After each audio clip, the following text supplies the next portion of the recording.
Good evening and thanks for watching. I'm working more today on my stock market model. Um, Today is March 26th, 2026. Before I get to work, I'm going to review the goals for this project and the progress I've made up to this point, and what I'm going to be working on today. So I work on this project every day. If you're interested in stock market models, Python, AI coding tools, or just markets in general, please like and subscribe to follow along on this journey. So I have two main goals for this project. Um, they're right here. The first goal is to beat the S&P 500 by a significant margin and make money in all regimes. So if the S&P is going up, I want to be doing way better than the S&P. If the S&P is going down and we're in a recession, I don't want to be beating the S&P but losing money. I want to still make money no matter what. Now I'm writing all of this in Python, so I have a secondary goal, which is I'm generalizing all of the code and putting it into a GitHub repository so that anyone can use it to create advanced models for themselves. So this is kind of the general outline for the model. We're starting with, we have data going back to 2011. You're trimming the data down with a stock universe, so you don't want to use everything. You want to cut out things like penny stocks and low volume stocks because those are going to make the model worse. And also, low volume stocks are going to be hard to trade. You're going to have more slippage with them because they're low volume. So once you have a good universe of stocks, you want to use this to train the returns model. This predicts things like returns, either daily returns or 5-day future returns or things like that, or something like the probability of going up, the return relative to the market, something like that. Then I'm going to feed that into a portfolio model, which will look at the output of the returns model and also look at macro features like the volatility index or treasury rates to decide how to place money for the model. So the first thing I'm focusing on is getting a really good model that works no matter how I test it. Once I have that, and I have a good portfolio model, I'm going to start paper trading for a month. If the model works well for over the month of paper trading, then I'm going to go live and use real money with the model. So I started this at the beginning of the year. This is where I was at the end of January. So I started out getting NASDAQ data. It turned out that's not going to work well because I need to download a CSV for each stock for each day. I found a better database. The link to it's in the description. Also, the GitHub's in the description. If you're interested in using it, please download it. Let me know how it goes. Let me know what features I can add to the model to make it work better for you. And if you use it, please star the repository, watch the repository, and follow me on GitHub. All that stuff helps me out a lot. And I have instructions on there for how to install this data onto your computer. So once I had that, I started a basic analysis. Basically in black here, I'm looking at how different stocks' fundamental features are performing over time. These are the beverage stocks, Pepsi, Keurig Dr. Pepper, and Coca-Cola. I looked at also, I wrote some code to show how different stocks in a sector perform against the sector average. You can see here's the results for pharmaceuticals. Now these are kind of cool and interesting, but it's qualitative, not quantitative, and I want to automate a model. I want to run a script every morning and have it make the picks. So rather than do this stuff, I built a light gradient boosting method model. This is a very common strategy for quantitative analysis. It handles missing values really well. It handles large data sets really well, and it handles time series data really well. And it trains relatively efficiently. So for those reasons, that's why I'm using this. Next, I incorporated that into a portfolio strategy. I found something that worked. But if you look here at the Sharpe ratio versus number of positions, the only one that's returning a Sharpe ratio above 1 is if I'm picking one stock per day. And you need a Sharpe ratio above 1. That's kind of the minimum threshold for your model to be usable.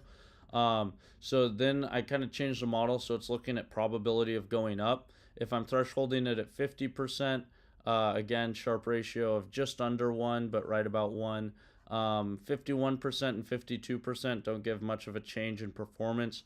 53% gives a nice upgrade in performance, and 54% looks like a really good strategy at first, but then if I increase it to 55%, it's not picking anything. So for that reason, and because only picking one stock per day was the only one that gave a positive sharp return, or a sharp return above 1, the minimum threshold, I decided I needed something a little bit more robust. And in order to get that, I needed to iterate through every possible feature and target that I could want to get. And so originally that code I was writing here was all in, I had to write a new script every time I wanted to change the universe, change the model, or change the portfolio. This resulted in dozens of files. It was going to quickly blow up into hundreds of files and wasn't really usable for me. Definitely wasn't going to be usable for anyone else, which negates the second goal. So I spent all of February cleaning up the code base and making it really flexible and diverse, not only so that it had all features and targets that I wanted and trained the model and universe efficiently, but also so that it was flexible, so that I can add whatever I want to it without having to do a whole code base restructure again. And these are all the features and targets I incorporated. In green, magenta is things that I wasn't able to do. And so once I had this, the next thing was to go through and add all features to the model and see how it performed on daily returns. You see the directional accuracy was actually worse than I got on the first model, but this really isn't the metric I want. I'll show the metrics I want in a second here. So this was a really good performance I got using the new features and targets.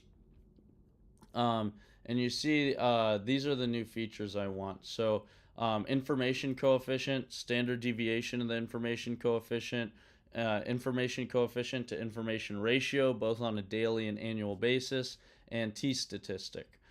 So the first value, the information coefficient, is giving basically the predictive power of your model, and the rest of the values are giving the stability of the model. So you want a model that's really good at predicting, but you also want a model that's relatively stable. So I'm shooting for 0.01 to 0.02 on the information coefficient. I want to get standard deviation of the information coefficient. I want that to be roughly 3 to 13 times the value of the information coefficient. Stock market data is really noisy, so your standard deviation is typically going to be higher than the information coefficient. On a daily basis, I want the information coefficient to information ratio to be above 0.03, and on an annual basis, I want to be above 0.3, so you see it's well above both of those there. And the t-statistic, I'm shooting for 1.96. You see there it's way above. So I thought I had a really good model. This was a couple of weeks ago. I went through and tested it every which way that I could think of how to test it, and it was performing really well on all of the tests. I tried incorporating different features to improve the model, but these were macro features, and since I'm predicting, I'm normalizing features to the rest of the market, and so macro features, if you normalize it to the rest of the market, it's going to be the same for everything, and it's actually going to make the model worse. So instead of putting those into the model, I want to actually put those into the portfolio level of this strategy.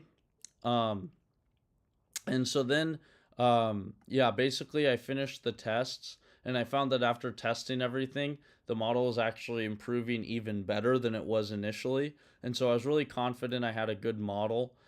This was last week. Last Friday night, I went through and looked at what if I changed the test training split, and this kind of broke the model and it stopped giving the really good performance it was giving. So initially I was using the first 60% of the data was for training, next 20% was for validation, and the final 20% was for testing. And that's how I got the really good results you see here.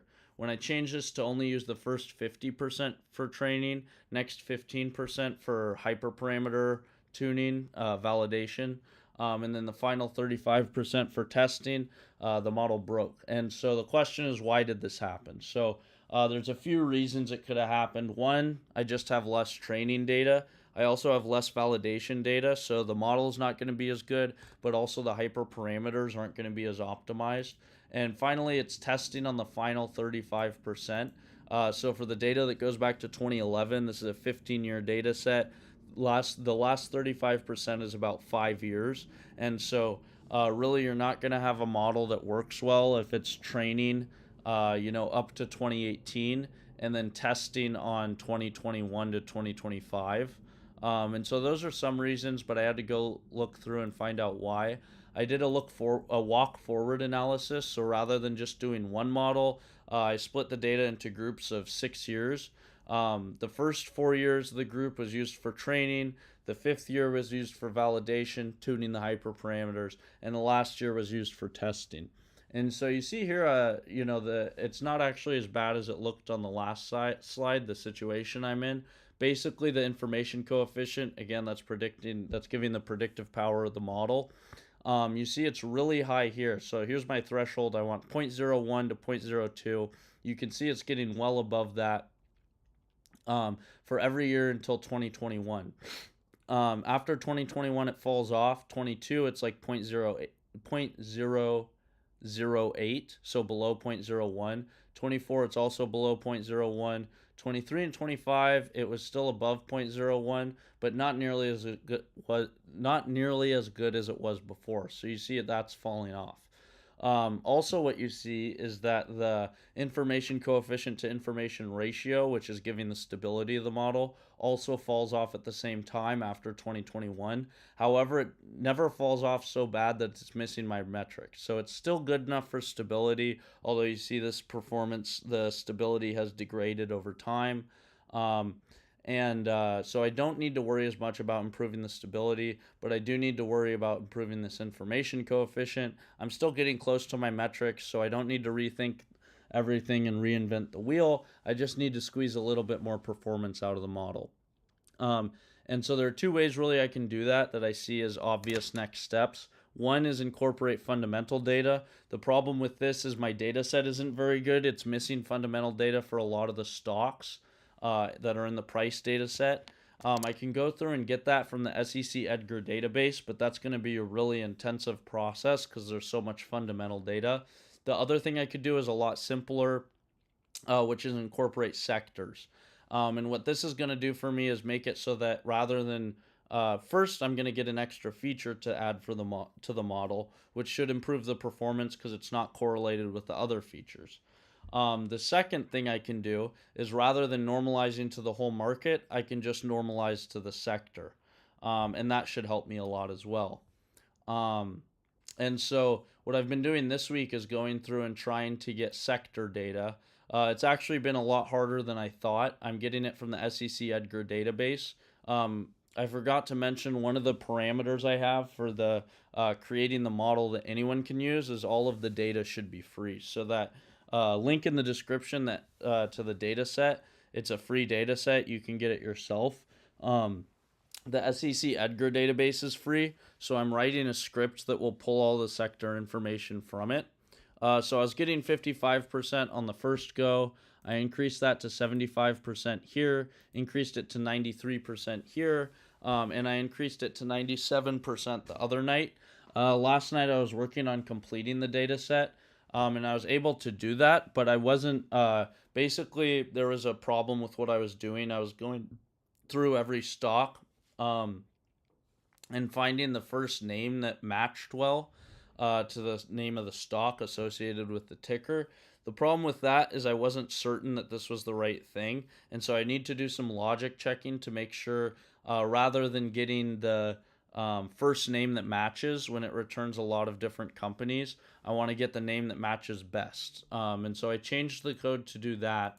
The problem is it takes a really long time to run, and so I'm going to start running that now. And then what I'm going to do today is I'm going to go through and finish incorporating the sectors as features to the model. And then I'm going to look at some things to kind of like large scale parameters for the model. So I'm looking back for the features. I give it a short term, medium term, and long term features.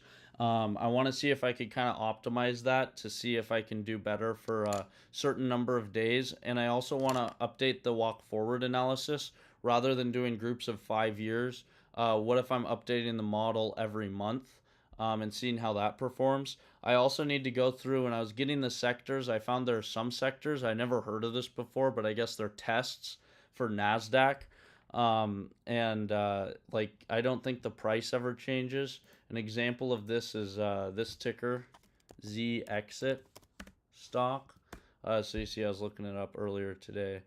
And so yeah, this is a test company test symbol for NASDAQ. So yeah, this is gonna, it says it's often quoted around $10, so it's a static price. So we don't want to train the model on that. So I'm gonna try finding all of these, dropping them out of the data set, the universe data set. I'm gonna need to make a new feature for that. And so I'm gonna see, you know, if these things can kind of improve the analysis. And I'm gonna do this while the code runs, which is getting sectors. So let's run that right here. And it's going to start walking through and getting the sectors. I tried doing this at work today, but I didn't start until the afternoon, and it's probably going to take, it won't even finish running this stream. It'll probably take like 8 hours or something to run. So I'll have this for tomorrow, and tomorrow on the next stream I'll go through and test the sector stuff, but I'm going to work on the other model stuff for now. So before I get started, thanks for watching. Please subscribe, like the stream, go to the GitHub, start the repository, watch the repository, follow me on GitHub, and also join the Discord because we talk about trading and other interesting stuff in there. And, you know, if you think this is interesting, you'll probably like it. So let me pull this up, and let's get down to business.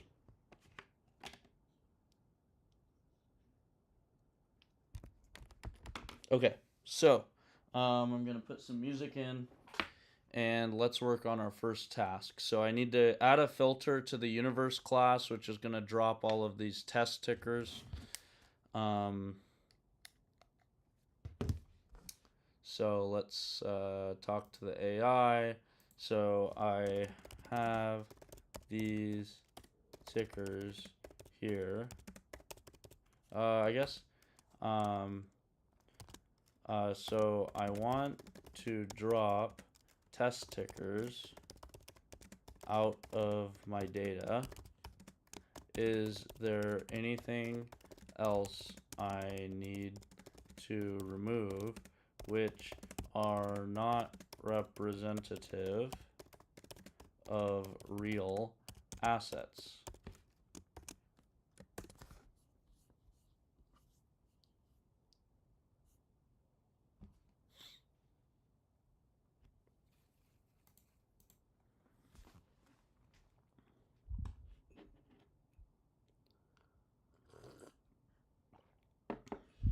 Filtering your universe to exclude non-standard assets is one of the most critical steps.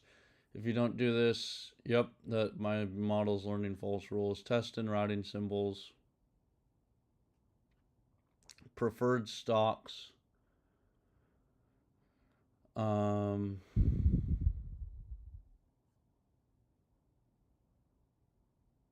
Hey, it's writing it for me.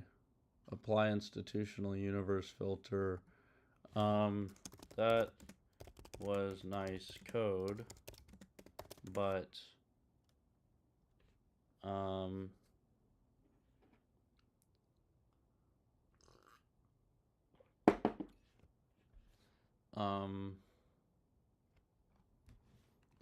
rejects filter for ticker syntax. Warrants rights. Is there a data set somewhere over the rainbow that I can get which contains either the useful tickers or the ones I want to drop out?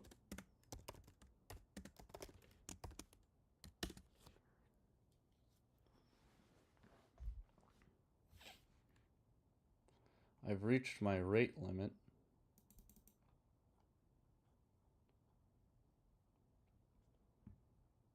Oh, because, why did I reach my rate limit? Oh, because this guy doesn't have the premium. My other account has the premium. All right, let's give it the request again. Here is my code.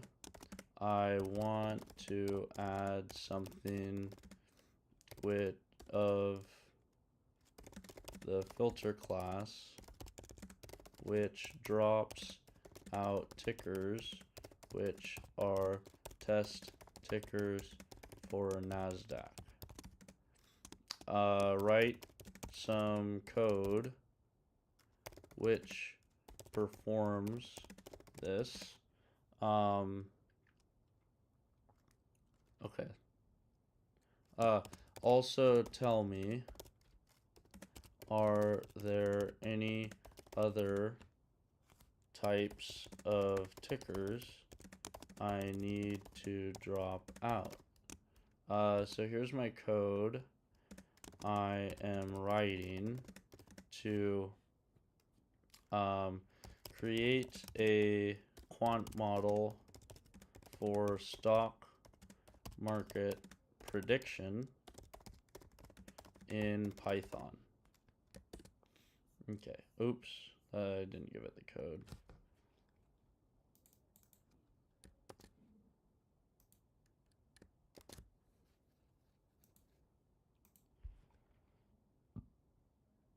Scripts. So we have clean analysis, fundamental, no, don't care about that. Feature engine. Actually, that's all I need.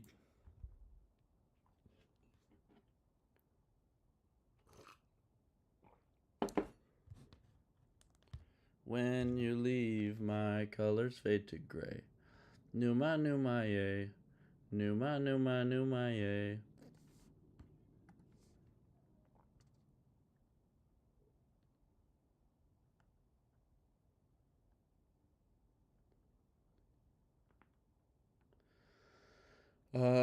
Okay.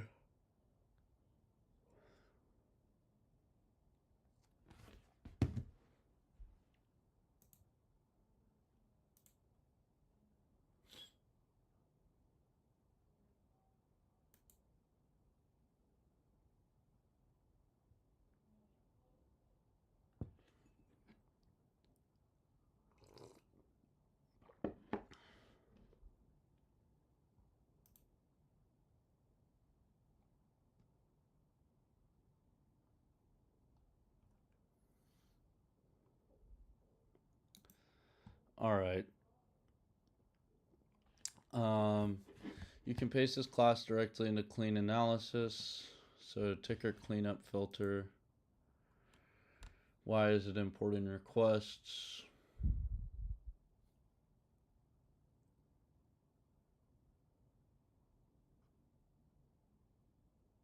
I don't even see requests.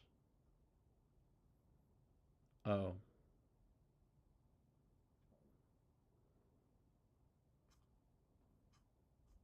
All right, what else do I want to drop out? Yes, I included most common ones in the block above, but this is why you need to drop them from a machine learning model. Warrants and rights. Preferred stocks. Units. So, how do I identify for certain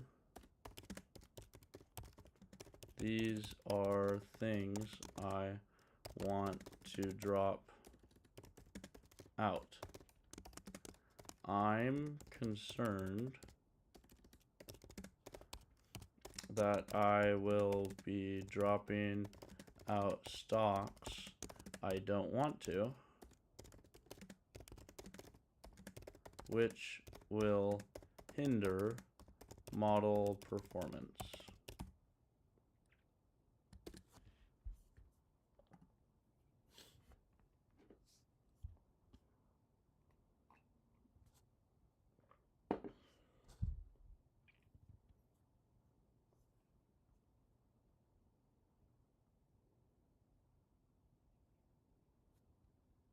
I mean, what the fuck are these? I hate when it gives me these two different responses.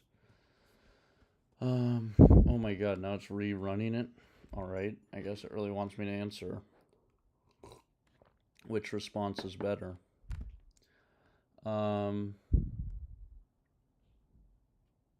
Yeah. Use security metadata. The only 100% way to filter out non-common stock almost all high quality data providers. I have a constraint on my project, which is that I only want to use free data. How can I find the data you specified for free?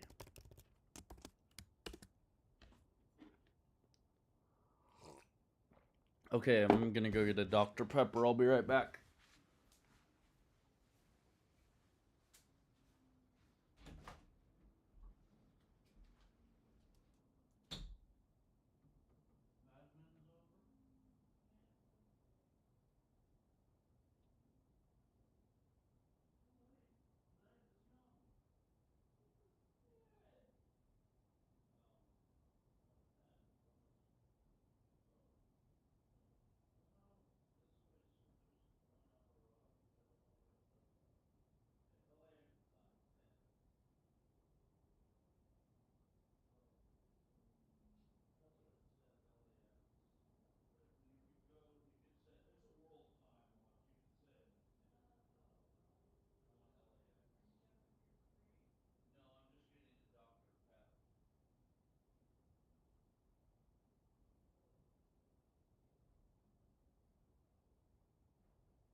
Hey, Furpo. Um, so yesterday I had sector data, but the problem is I wasn't checking to make sure it was doing this thing where if it's stock that's been dropped out of the market, um, it's searching. I pull, so I have the ticker, and then I pull the name associated with the ticker. Then it looks for all names that are similar to this name. But the problem was it was pulling the first one. So I fixed the code. It should be getting at least everything or almost everything.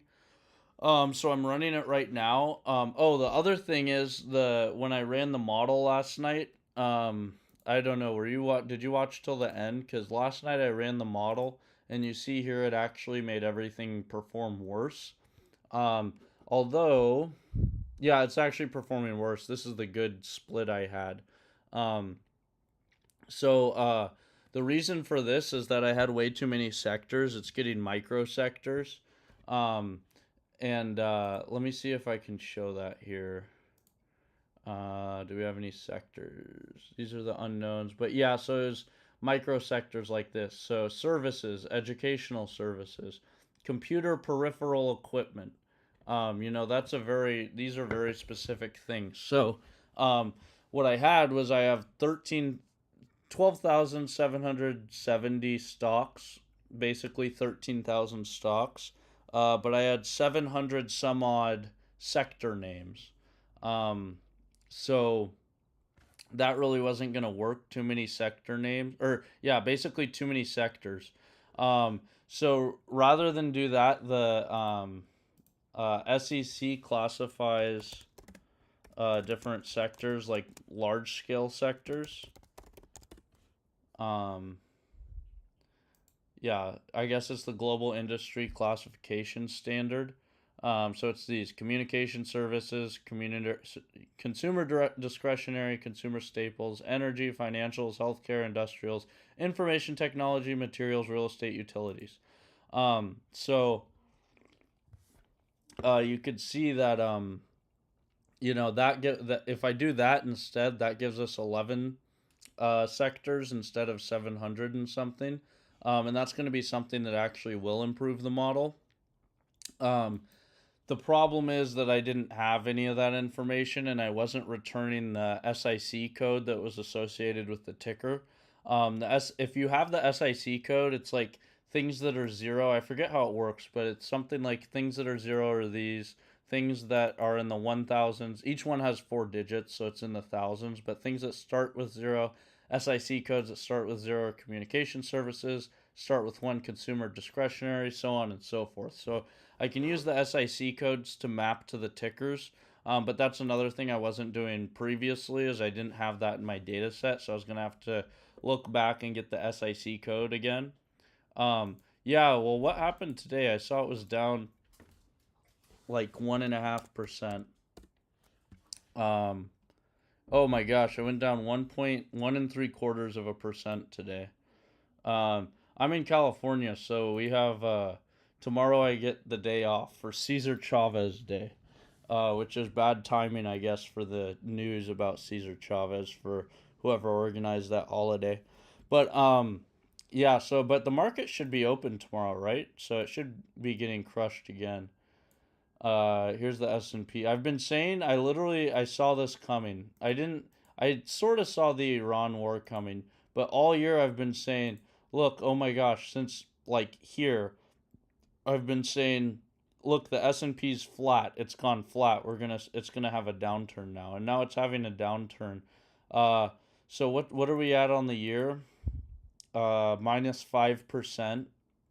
So we're still in drawback territory, but I don't see any way that the Iran war is gonna end. That's why I bought oil stocks in my portfolio. Yeah, I'm waiting for a dip. I'm holding 50%. No, it's like 60% of my portfolio now is in USO, oil futures, US oil futures. So 50% of my portfolio is in this guy, and then 50% of my portfolio is in cash. So I'm sitting on cash and waiting, but I don't think, I think best case scenario, we're going to hit the bottom of the dip will be in like May. In worst case scenario, the dip's not going to be till next year. So, um, oh, well, this is basically oil prices in the US. You mean like how much is gas or how much is a barrel of oil? Um, Gas got super expensive. I'm in California, so it's the highest gas tax in the country. So it's always like $1 more in California than it is anywhere else. Um, but I was paying for gas like before the Iran war started. I was paying like a dollar, or not a dollar, $4.30 per gas. Now you can't find gas for under $6.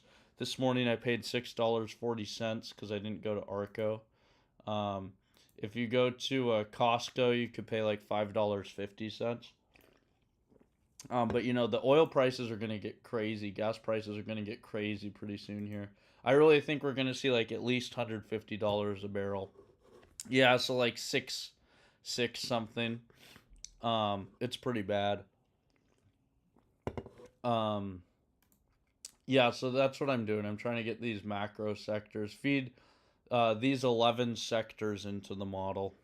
And then I also found today when I was looking at sectors, it wasn't getting, or I was having trouble getting this sector, Z exit. So I thought, what the hell is that? And it turns out it's a test company, which is constantly valued at $10 a share. Um, and I don't know, that's something to do with the NASDAQ. So I want to drop things like test companies out of the data set. So then I was asking the AI about this. I want to drop test companies. What else do I want to drop? All of this stock, all of this stuff, preferred stocks, warrants. I never even heard of these things before. Um, so anyway, I got to drop all of this stuff. I'm adding filters right now to drop this out of the data set. So this is kind of a good thing actually, because the model performance is just below where I want it to be, so maybe it could be the case if I drop it. These things are definitely making the model worse. So if I drop them out of the model, I should see an improvement. And maybe I'll even see enough of improvement that this model's good. I'm really close to incorporating the sector stuff, so that's just going to improve the model even more. So my hope is maybe I could start paper trading next week, but we'll see. But since I have the day off tomorrow, I can do I could stream for hours and hours. I'll just treat it as a work day, but instead of work, I'm working on this. All right, so I'm trying to find the data for free.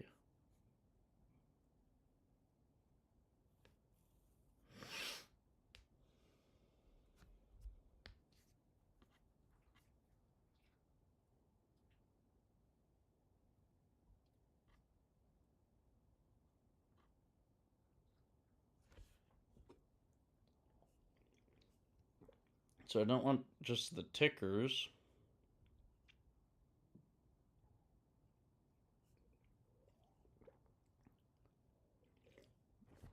SEC Edgar does have it. So I'm getting CIK, but am I getting SIC? I hope I am. Well, thanks. It won't be a late night stream. I don't know what time it is where you are. But it's late night here. So yeah, it won't be a late night stream. It'll be a midday stream. Thanks, Cesar Chavez. Oh. And if we get a good dip in the market, what stocks are you looking for? I don't know. I have to develop a plan because I don't want to hold any. It's gonna have to be short term trades. Honestly, I really like Pfizer, mainly because of this reason. Um, where is the Pfizer results? Yeah, this. If you look how different pharma stocks are performing against the average, this is from the beginning of the year. But Pfizer's getting crushed compared to the other stocks. Um, oh, nice. Yeah, 10 p.m. here. Yeah, you're on the west coast then of Canada. Oh yeah, you're in Vancouver, right? Vancouver, eh?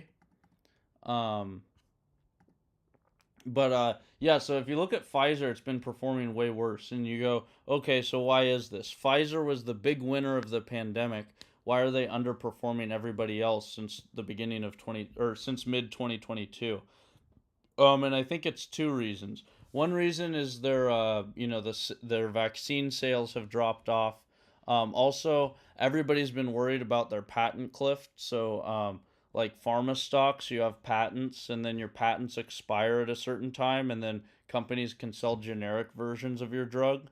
Um, and so they have a bunch of patents that are expiring soon, and people have been worried about that.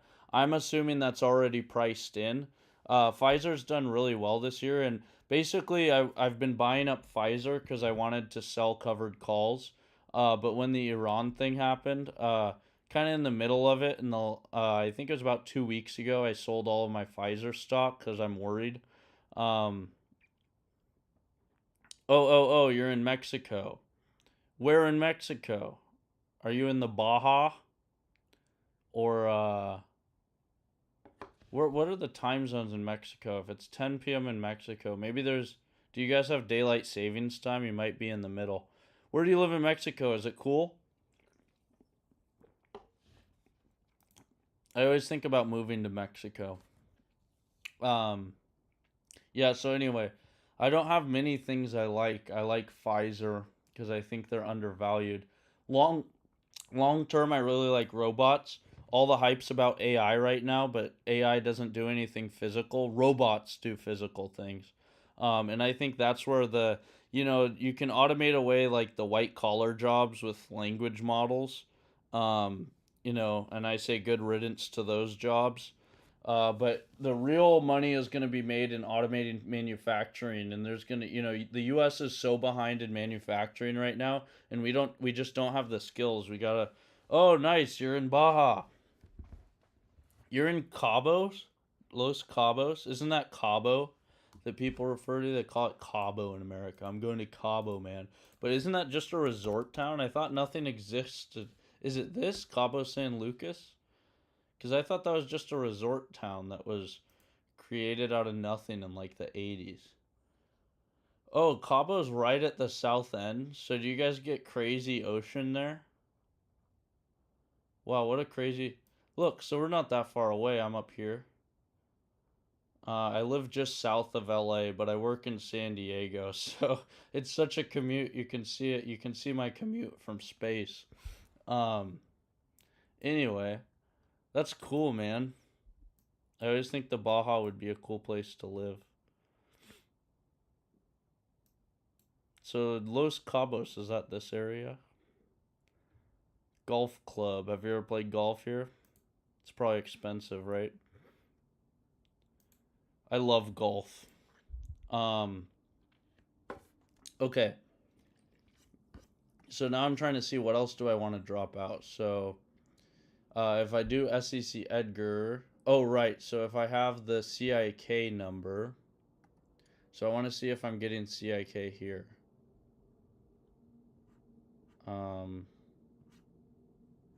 Score match. So when I'm returning the data, get sector.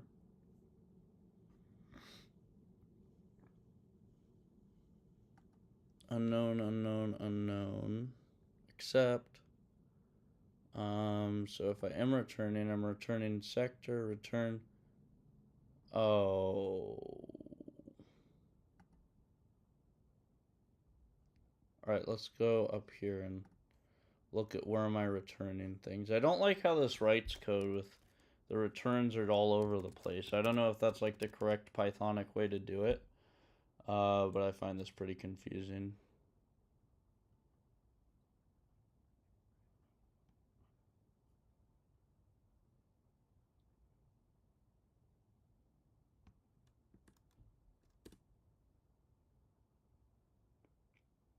Oh yeah, of course I know the Baja 1000. Yeah, actually people from my work, since I work in San Diego, people from my work, they didn't go all the way down to the bottom, but they did, they went down for a ways. And yeah, of course I know the Baja 1000.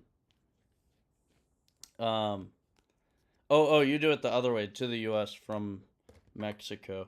Anyway, I should do that sometime. It sounds fun. My dream is to ride a dirt bike from Alaska down to Argentina, the Pan American Highway. I want to ride a dirt bike down the Pan American Highway, but I need this model to work well first, so I have money to do it. I don't even have enough money to buy a bike. Do you like motorcycles? This is the bike I want. XR650. It's cool. I don't think the design's really changed for the design hasn't changed for like 20 years significantly. Also, another cool bike, DRZ 400. This design really hasn't changed for 20 years. Literally, it's the same as the bike was 20 years ago. Anyway, I want one of those bikes. Then I'll take it down the Pan American Highway. Maybe a good first trip would be go down to the tip of Baja.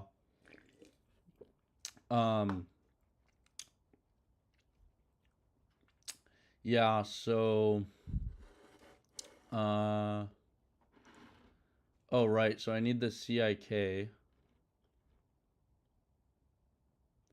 So the master list, since only real companies file 10K and 10Q reports with the SEC, I don't want to filter it against the active companies list.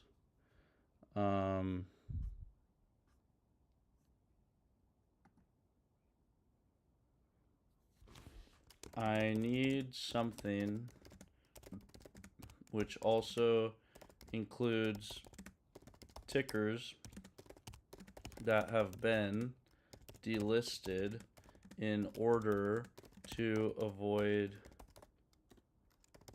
survivorship bias.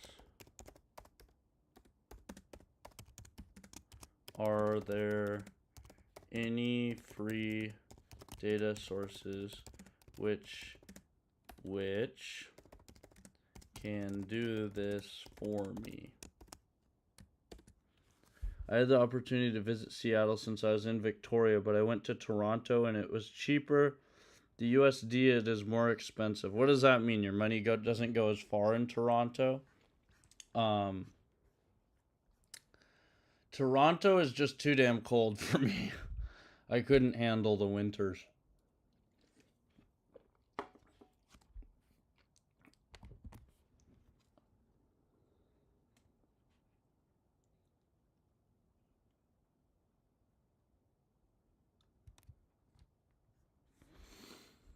All right, so let's see what it says. However, Polygon IO. What the fuck is that?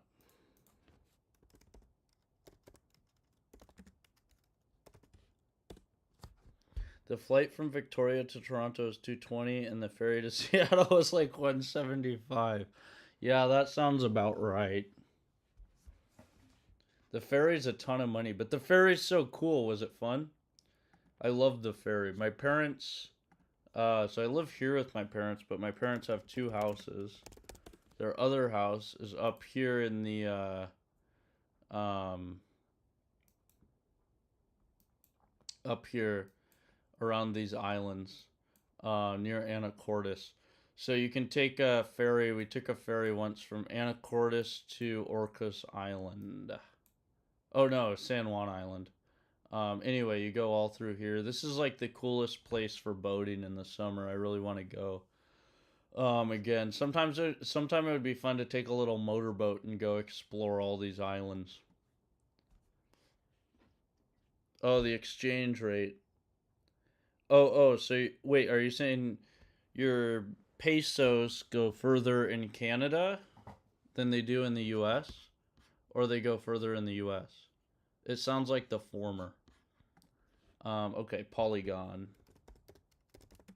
IO. All right. Modernizing Wall Street. Okay, I'll create an account.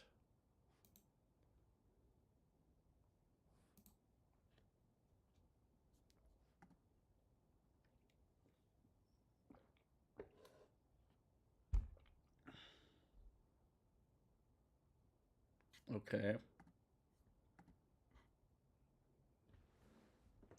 Ensuring you avoid survivorship bias.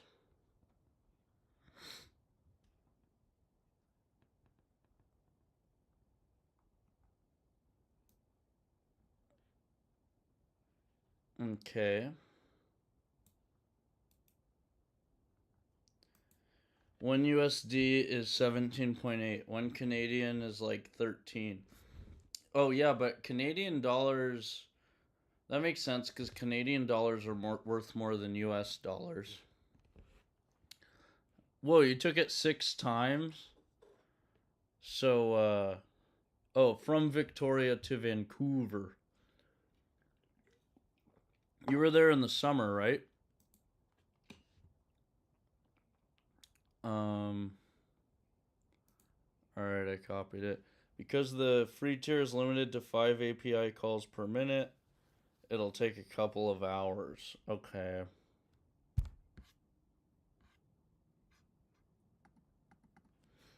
Just want to look up what they are. OpenFiggy. OpenFiggy is an open source data framework. It is free.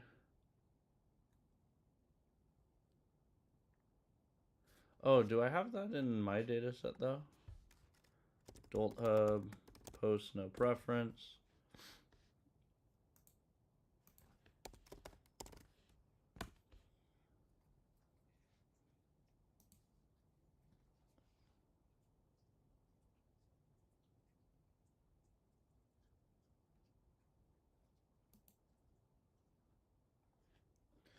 Yeah, Canadian summer is the best. Oh, so you got the best of both worlds.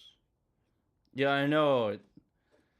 I know. That's the best thing. It stays light so long. Some people don't like that. I always wonder, what does the dog days of summer mean? Is that a I mean, dog days of summer are the long days of summer, but is that good or bad? Because I always think it's a good thing, but if you call it the dog days, it sounds bad. Um Oh, of course it shows me all the bullshit instead of post no preference. I'm gonna put a song on.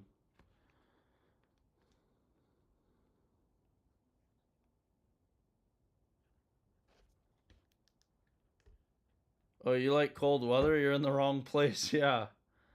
And in the summer, I don't know actually what I think San Diego is more temperate than that cuz 38 sounds way too high for San Diego.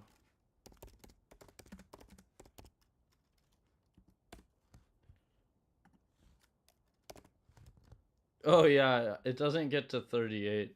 Doesn't get that high in San Diego. I mean, sometimes I'm sure it does, but that's pretty rare.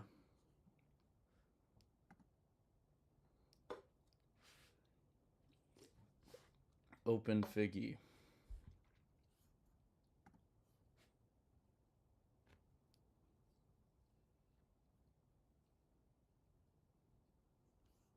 Okay, let's look up open figgy. Then in the winter it was dark for 1 hour after school. Yeah.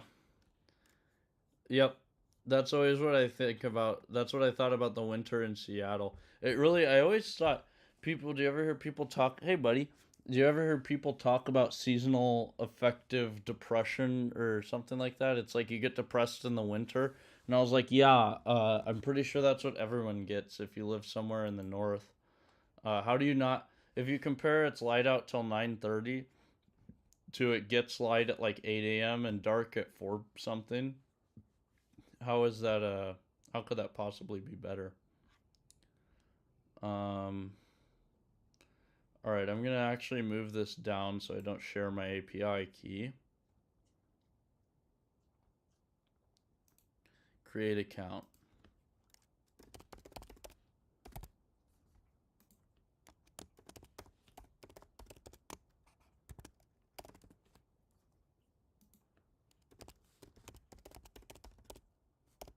All right, this is kind of boring, but I'm just creating an account on OpenFiggy.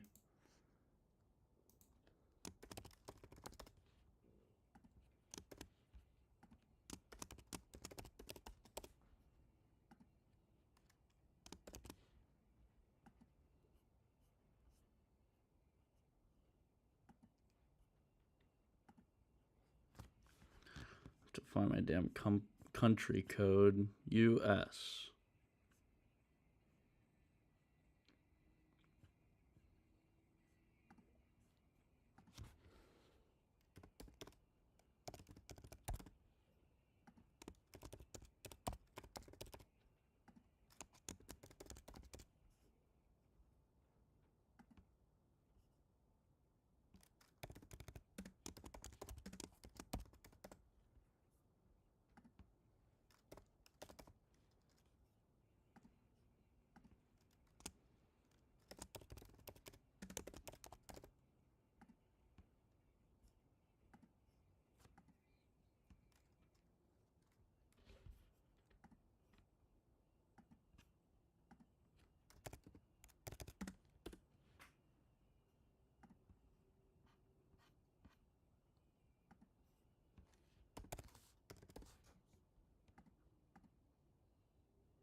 What I don't have a company.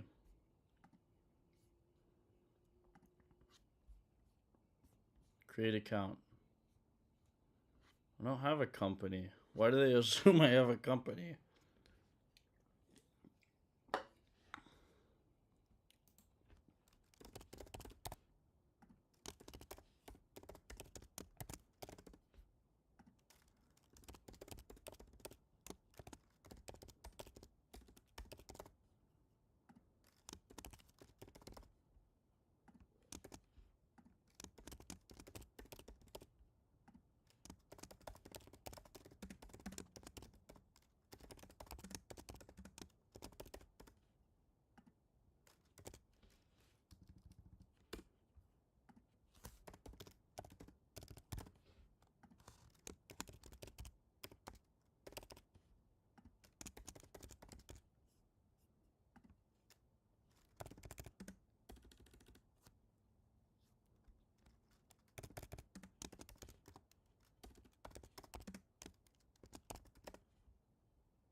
Okay, I have to look up my company address and crap.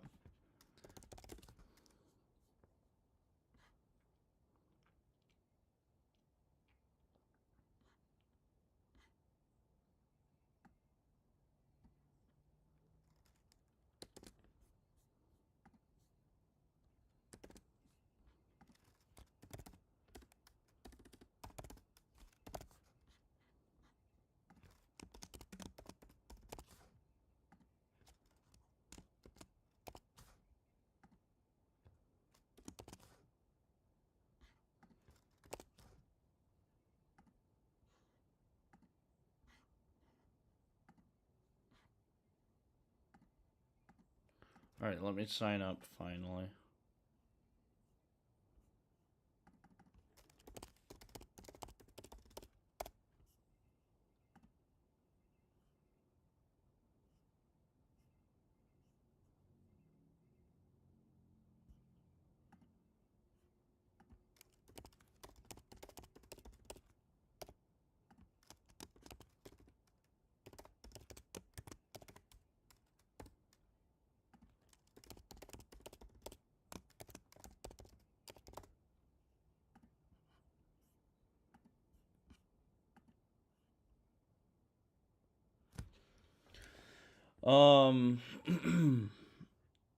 Climbers to normal sunlight. So your plan is to paper trade the next week. That's my hope. Because I think that uh, once I drop out all of the stocks that aren't performing well, I never did that on any of the previous models. So that really good performance I was getting, and even when I looked at the walkthrough, when the performance degraded, all I need to do here is squeeze out a little bit more performance. So using a better universe, it will be a much better universe and train a much better model.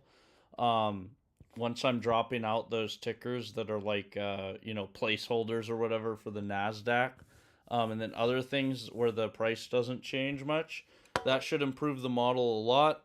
And adding the sectors, I'll finish that by the end of the weekend. That should improve it a lot. So the only question is whether I'm going to be able to build out the portfolio strategy and be confident in it. If I'm able to do that over the weekend, then I'm going to go start paper trading Monday.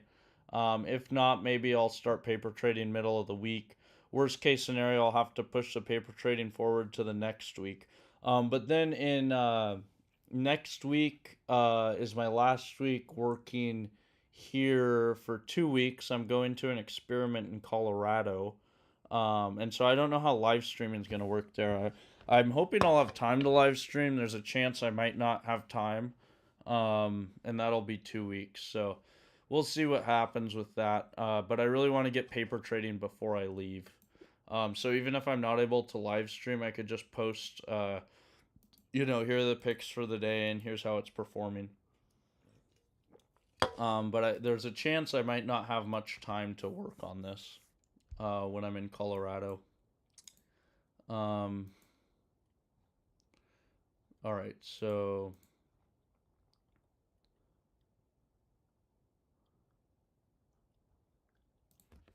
I'm going to use OpenFiggy. What data set do I need to get my information?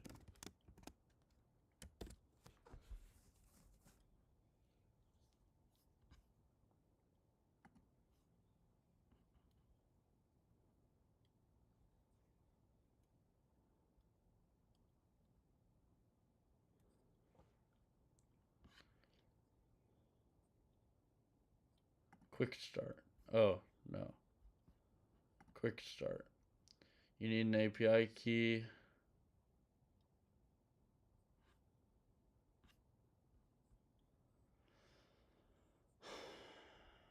Data bento, what the hell? What's this say? To use OpenFiggy to filter your data, you don't necessarily download a traditional static data set. Instead, it provides an API. Hey, NGK. No, I wish. We're allowed to have one rental car between the three of us. So maybe if I could convince the other two guys, we could go on Ski Village weekend bender. We have one weekend there, so maybe I could convince him. I was gonna go visit my friend, but he's moving. A Ski Village weekend bender, Furpo? You go drink at the Ski Village for the weekend. Um,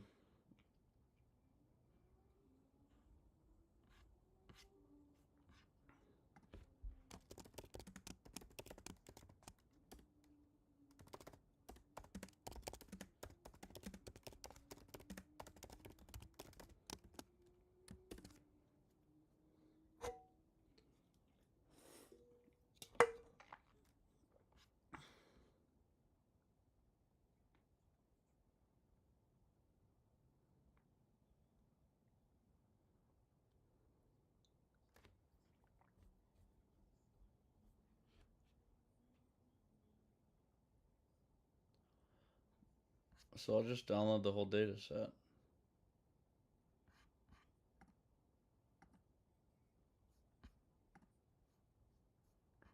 Alright, how do I get it? Bender equals extended partying.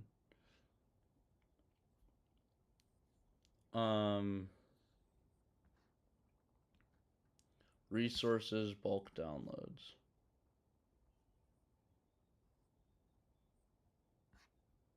Resources.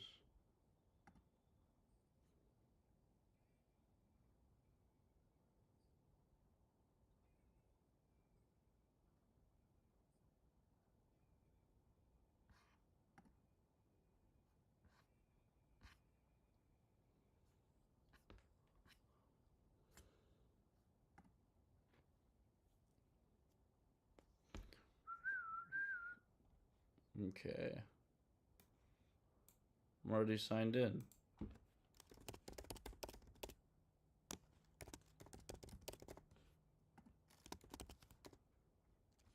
Oh. So is it gonna make me log in constantly?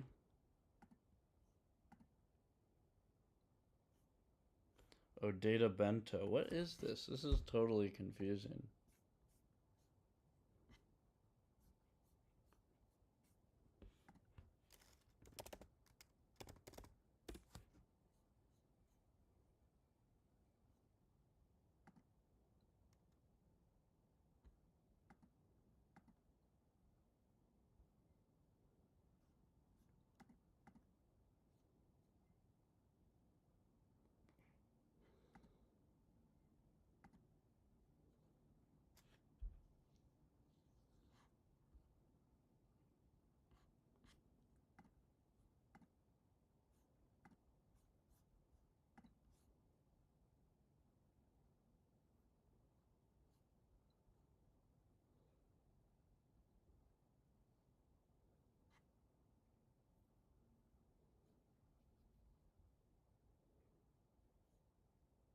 Resources bulk downloads.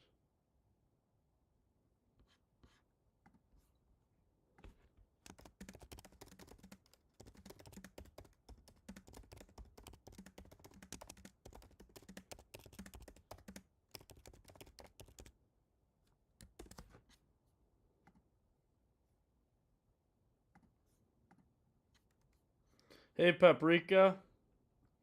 Um, yes.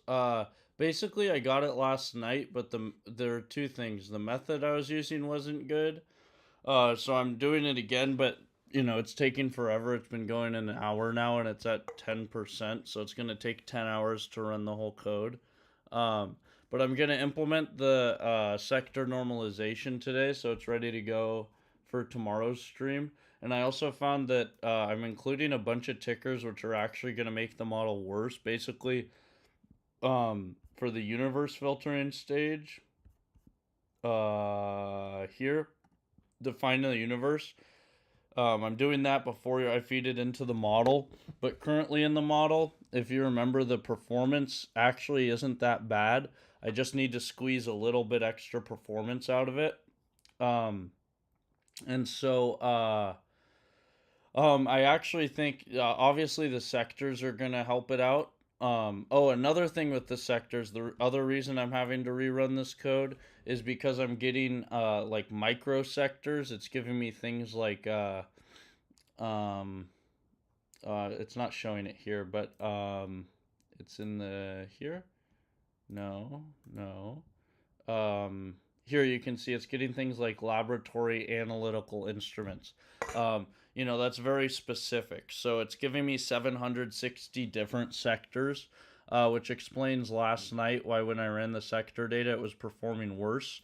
So rather than get all of the sectors, I want to get or the 760 different sectors. I just want to get these 11 sectors.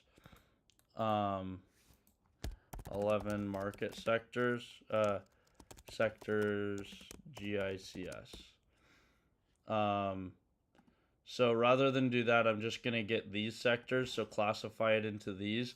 You could also get this in the SEC Edgar database, but I wasn't pulling that before. So now the code is pulling that, and then it's giving me the macro sector. So the sectors should improve the performance. This didn't improve performance because I'm giving like 760 different sectors. So if I'm only giving 11 different sectors, that should improve performance. And then also, I should be able to improve performance if I make the universe better by dropping out the things I don't want. So I'm working on getting that data right now. Um,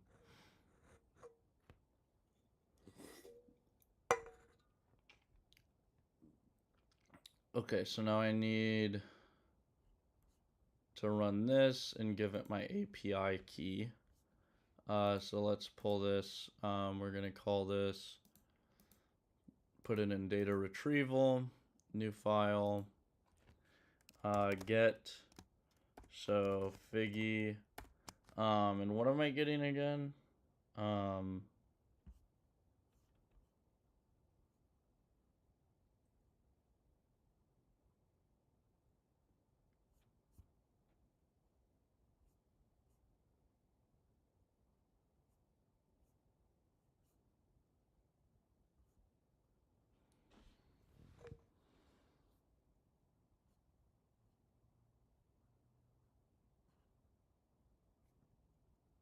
Tests, test stickers, warrants, and preferred. Um,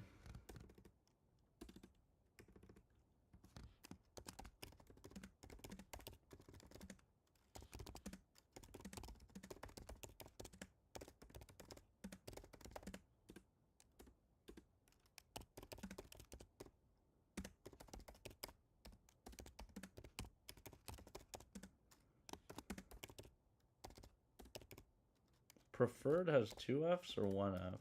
I think one F.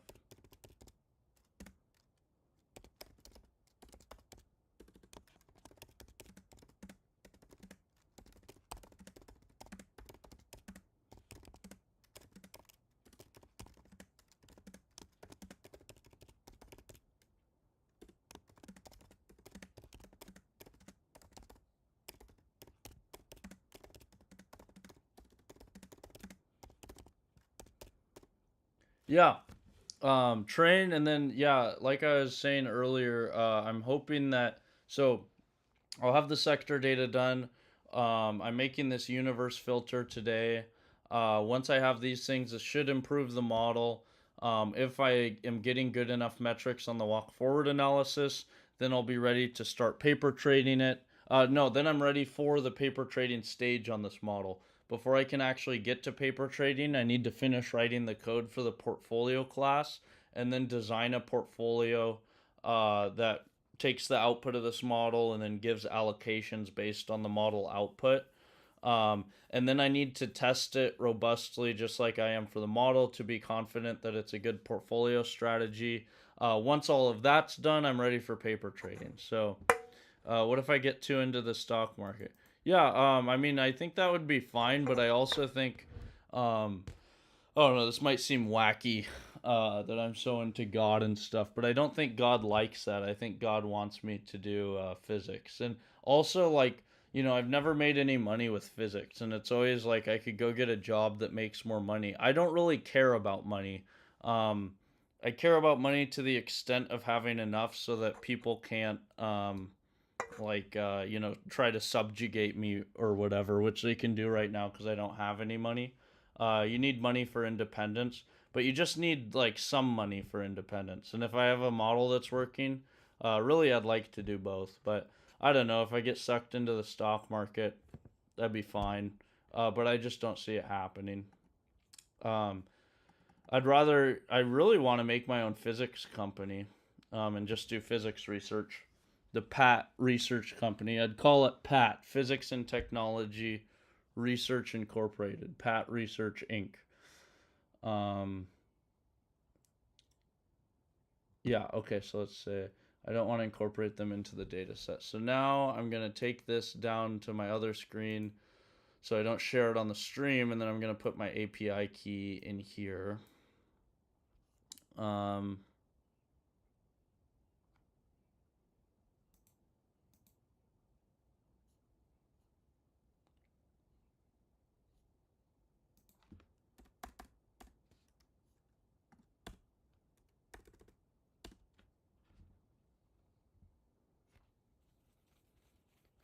oh, nice.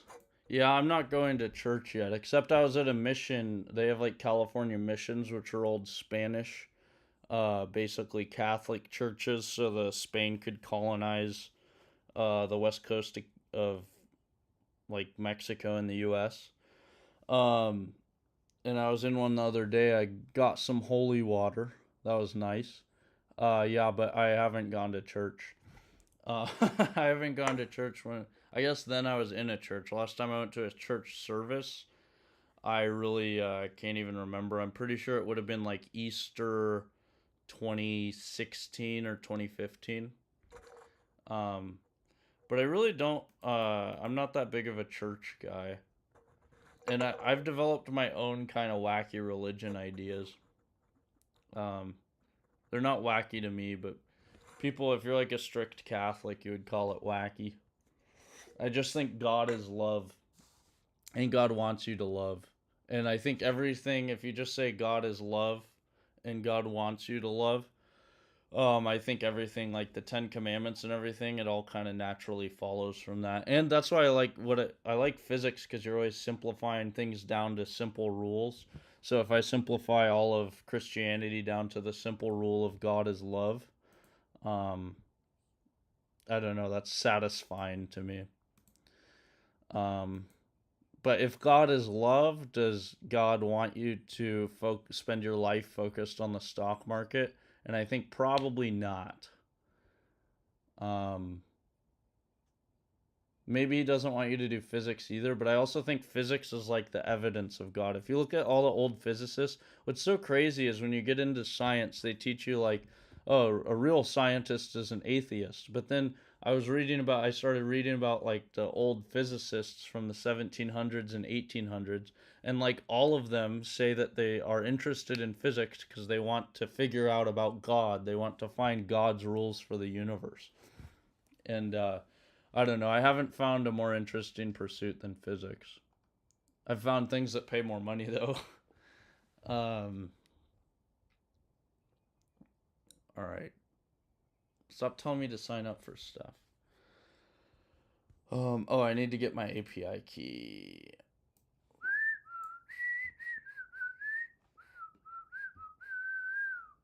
Okay, so now I'm going to copy this and put it into the data or into my script. And I'm not showing anything because I don't want to share my API key.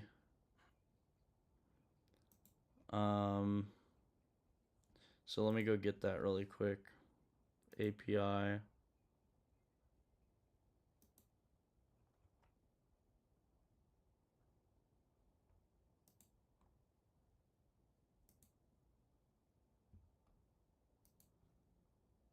Oh man, now it's making me verify with my email.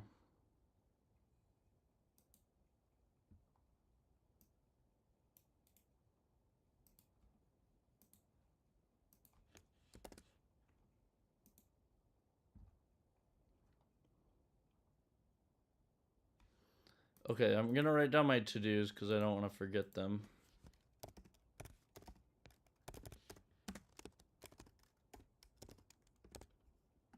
Okay, so first, write feature, write functionality into feature engine,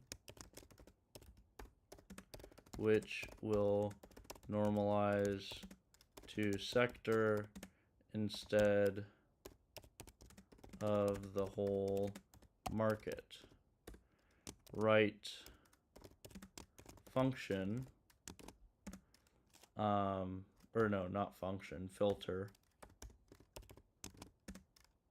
for universe, which drops out bad data.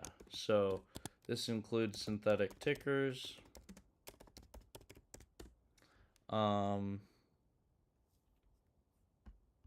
What were the other things? Okay, I'll just put this up for now because I don't have my API key in it. Warrants and preferred stocks.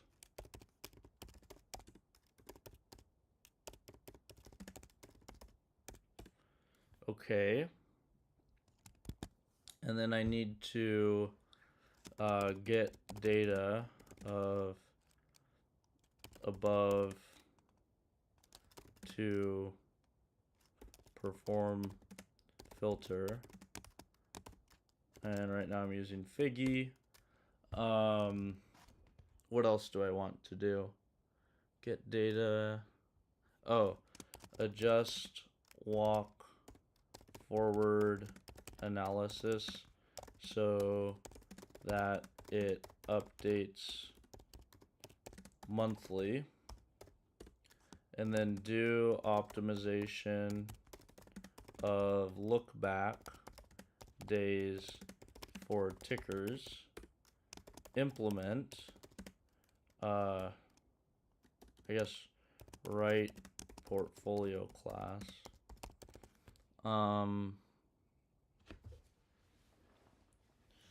write filter for universe, get data. Do I need to do anything else? No, I think that's it. Oh, I guess execute new model with updates and test robustly. Okay, and I think that's all I should need. You're Orthodox. Orthodox, does that mean Eastern Orthodox or is that Greek Orthodox? And are those different things or the same thing?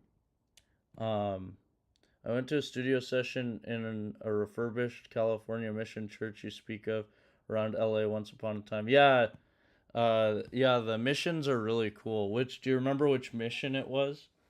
I was raised Greek Orthodox, not a churchgoer, but enjoy the vibes. Yes, that's exactly how I feel. Oh, I know the last time I was in church was my friend's wedding in October. Um, and that priest was wacky. It was a Catholic priest, but you wouldn't think he was a Catholic priest. He seemed like a what do you call it? Like like a Southern Baptist or something. He got up there and he was like he says what's he say? He says, and that's when I talk to the Lord and he just strikes me, and then he turns around and he goes, and I sing to the Lord, and he's like, "Oh God!" He was a white guy, but he was singing like an R&B singer, and everyone was looking around. They're all like, "What the hell?" So that the priest was a total whack job, but I liked saying the Our Father and stuff. I got religious like little over a year ago, and I need to be good at not holding grudges, and so I feel like God was like uh, you know they say God has his hands on you or whatever. I felt like there's a Tupac song where he says, I feel his hand on my brain when I write rhymes. I'll go blind and let the Lord do his thing. And that's how I felt. I felt like God had his hand on my brain because you had to In Catholic, they call it like CCD. You go after your normal public school. You go to a Catholic, I don't know, class or whatever. Um, and we had to memorize these prayers. And I didn't memorize any of the prayers other than the Our Father. Then, like a little over a year ago, when I was having so much trouble forgiving people, I just started like saying the Our Father. And there's like that line in there. I don't know if you guys do that in the Orthodox, but oh, I didn't realize that Orthodox Christians are the same thing. So then, what's the difference? I mean, obviously the Catholics are like somehow tied to the Roman Empire, but is that the only different? Like, what's the big difference between Orthodox and Catholic? I grew up Catholic, so that's the only thing I know really. I don't know. I never studied. I got interested in religion, but I got interested in stuff that wasn't Christianity. I basically decided Christianity was stupid when I was like 13, very typical. Um, and then I came back to it recently. Anyway, when I had to forgive, when I was having so much trouble forgiving, there's that line in the Our Father where you say, "Give us this day our daily bread, and forgive us our trespasses." And so obviously, anyone who, you know, it's kind of like be simple, don't ask for a lot. You ask for food for the day. And then you ask to be forgiven of your trespasses. And anyone who's like self reflecting and honest with themselves is desperate to be forgiven their trespasses.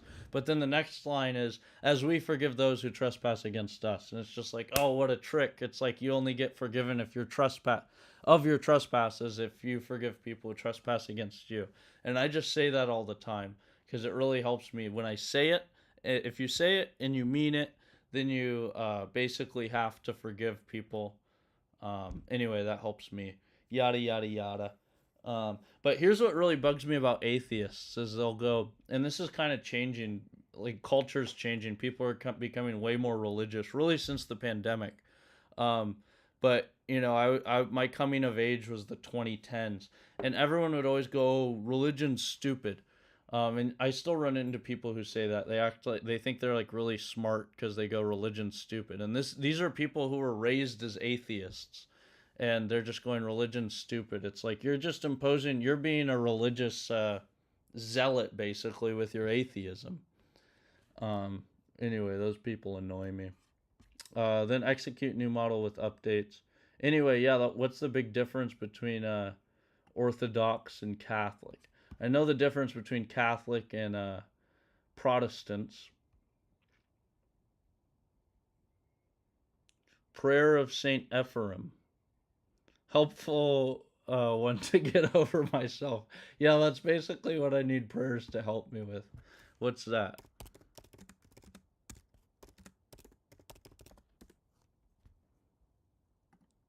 Oh, it's a Lent prayer.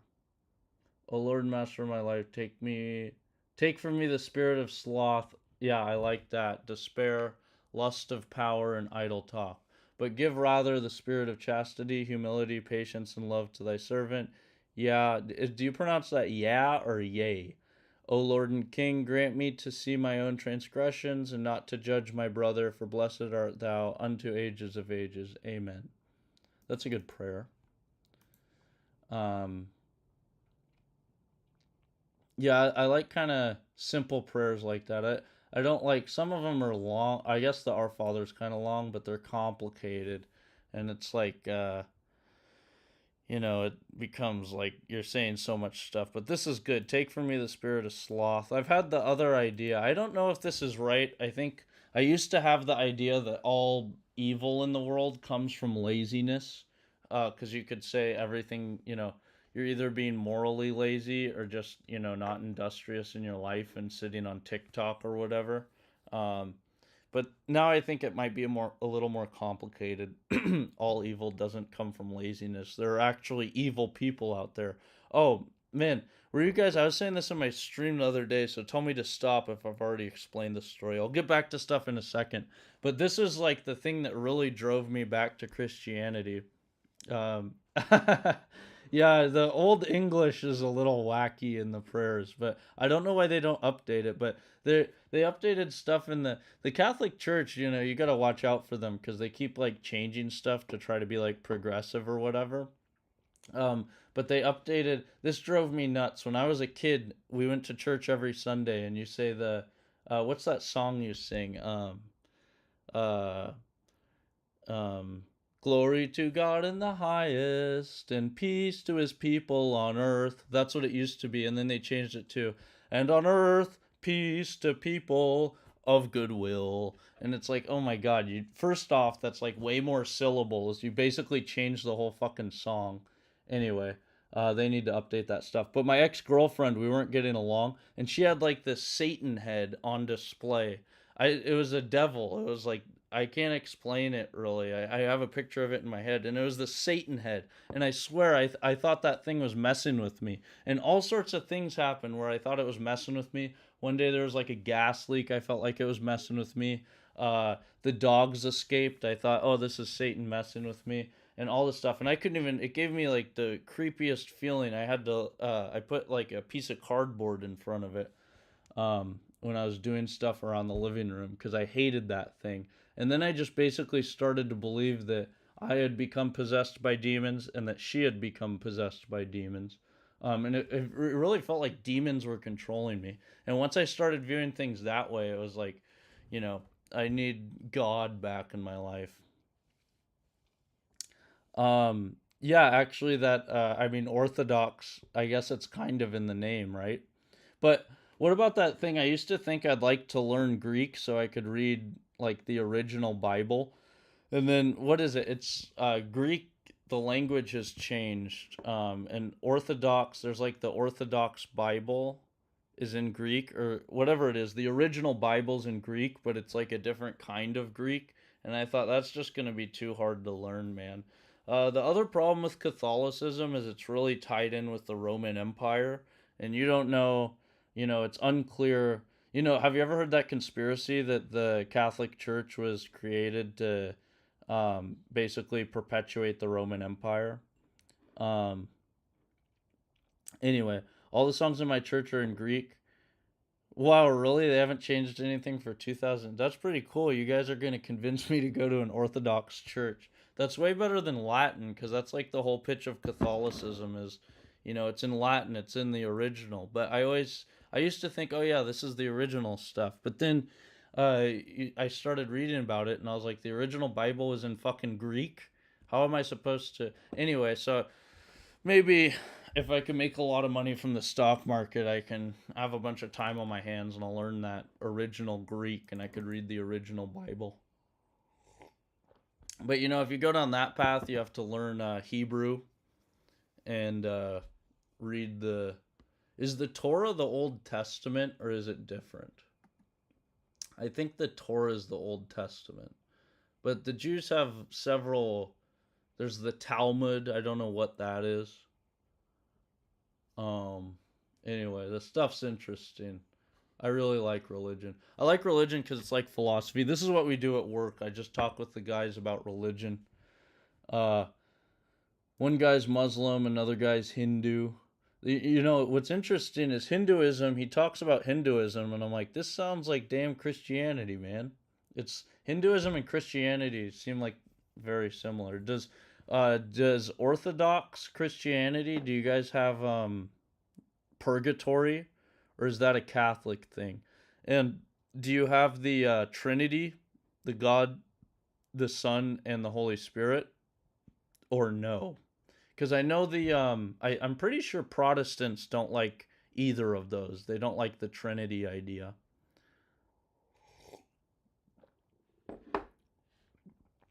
Yeah, I should.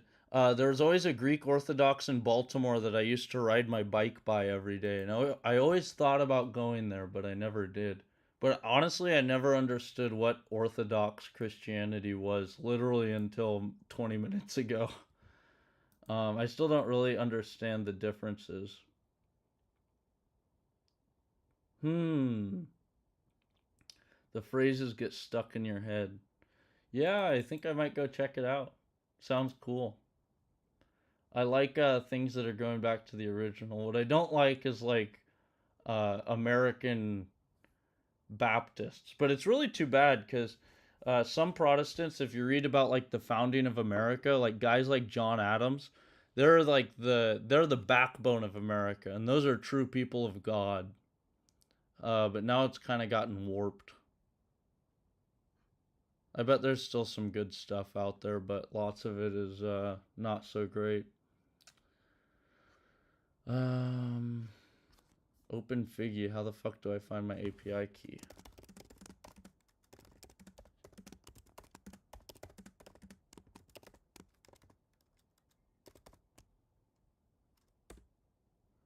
Wait, what do you mean from my understanding?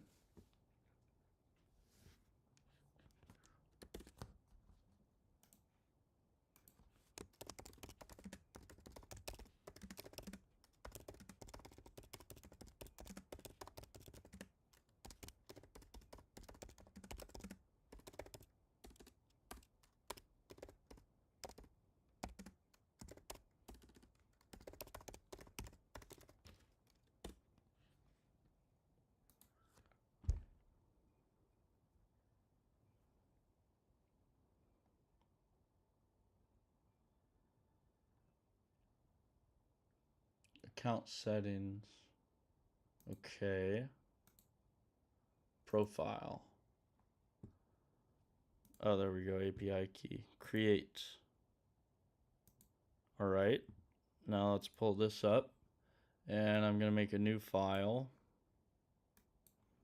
And I'm just going to call it private.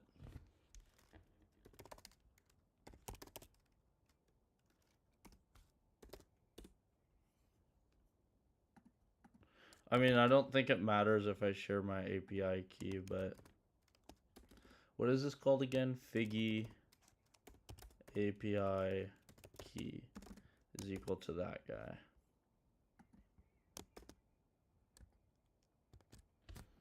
Okay, then let's exit out of private.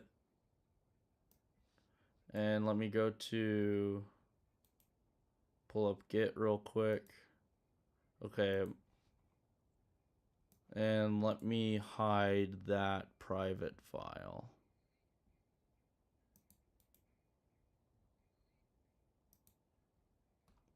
Good. Okay. So then I'll say down here from private import Figgy API key.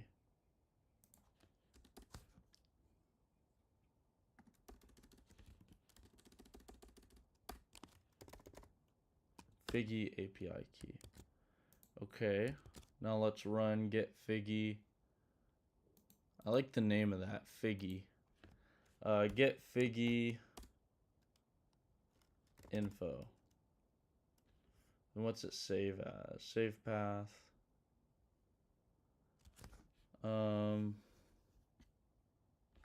Full Figgy metadata.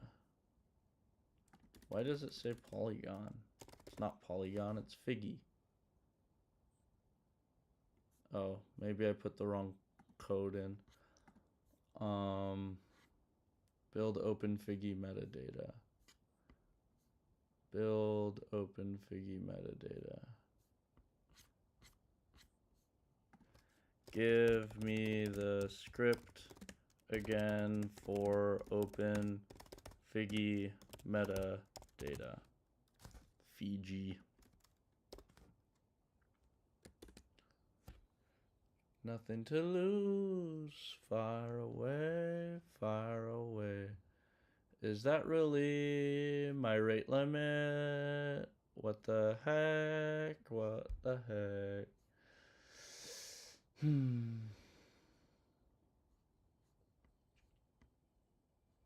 Okay, good.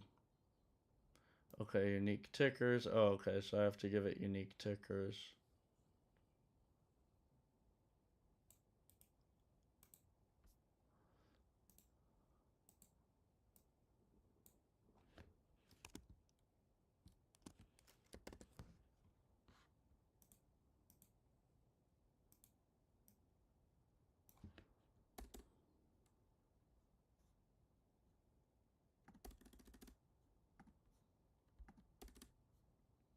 // data / all OHLCV dot feather. Get the unique symbols.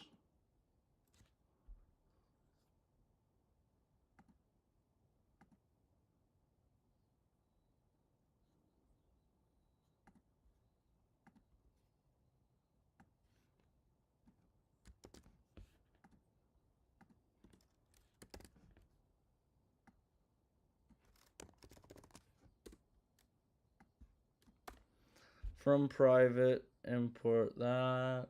All right, what are the arguments? Unique tickers, API key, save path, dot dot slash, ticker, metadata.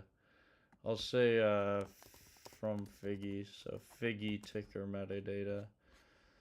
All right, let's see how that runs. Exit. Yeah, and so here I was looking for Z exit. You see, or Zexit. I don't know however you say it. But you see, it is in my universe, so I need to exclude that.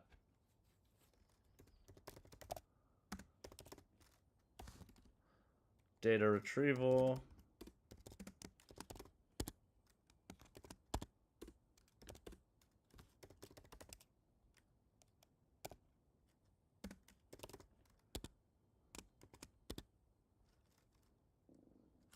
Oh, this needs to be a .py.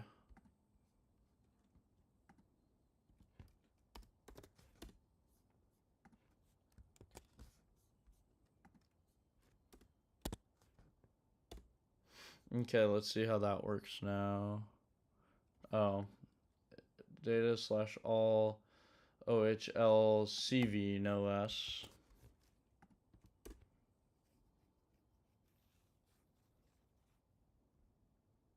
Okay, so that should finish pretty soon.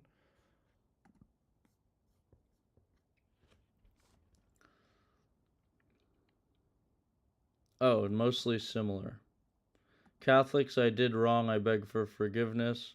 Orthodox, I am broken, I need healing. Yeah, well, yeah, that's what Christianity should be, right? A humbling practice.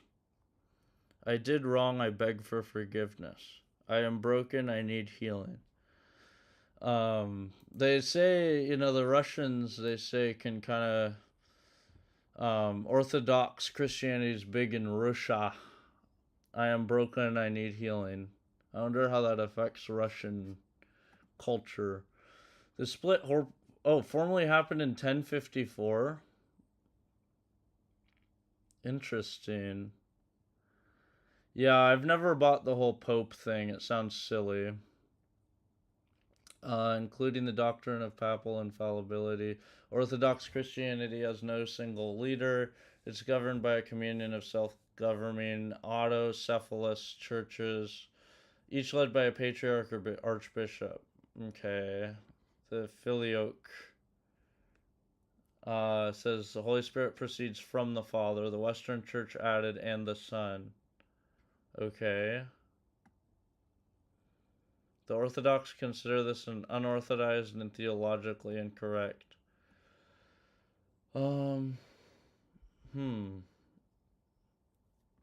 Theology of salvation.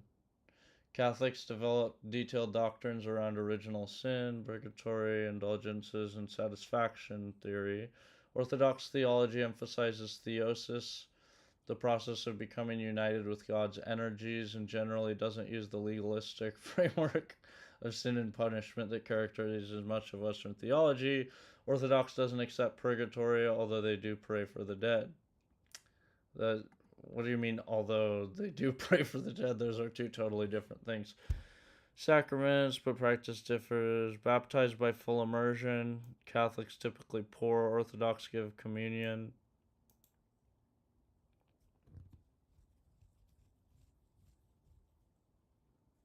Orthodox priests can marry. That's nice. Tends to be longer, more mystical, with heavy use of icons, incense, and chanting. Mary, both venerate Mary, highly venerate. But Catholics define the dogmas of the Immaculate Conception and the Assumption. I don't know what the Assumption is. Orthodox don't accept the Immaculate Conception, partly because they understand original sin differently. Orthodox churches use flat icons extensively, but generally, what is a flat icon? Avoid, three-dimensional statues. The underlying pattern is that Catholicism tends towards centralized authority, precise doctrinal definition, and systematic theology, where Orthodoxy tends towards conciliar governance, theological mystery, and continuity. Yeah, so pretty similar. Those are pretty minor differences to me, but hey, they caused the Great Schism. It was a political split when Rome. Oh, really? Well, that's what Baptists believe. Baptists think you can't be baptized until you choose it yourself. So Baptists always get baptized as like adults or late teens or whatever. So you got fully immersed. Does the priest do it, or do you just jump in? Do you have holy water you go in? Can't be blamed for crying. Alright, so common stock, 5142, ETP.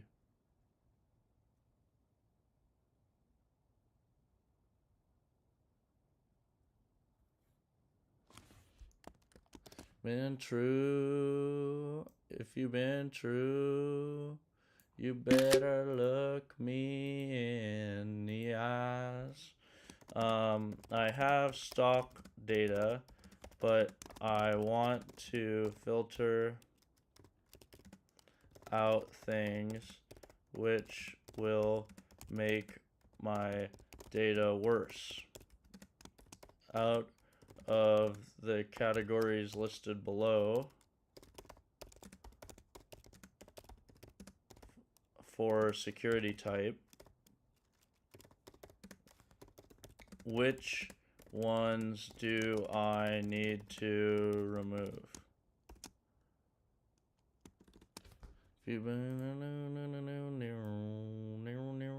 I paid for Google Gemini Pro, and it doesn't seem. It seems like I barely get any more requests. Maybe it refreshes your request quota sooner. Wow, it was in Greece. Did you go to Greece specifically to get baptized? Wow, the 2 hour mark. That's long. How long is an Orthodox service? I like that prayer. I'm gonna keep it up.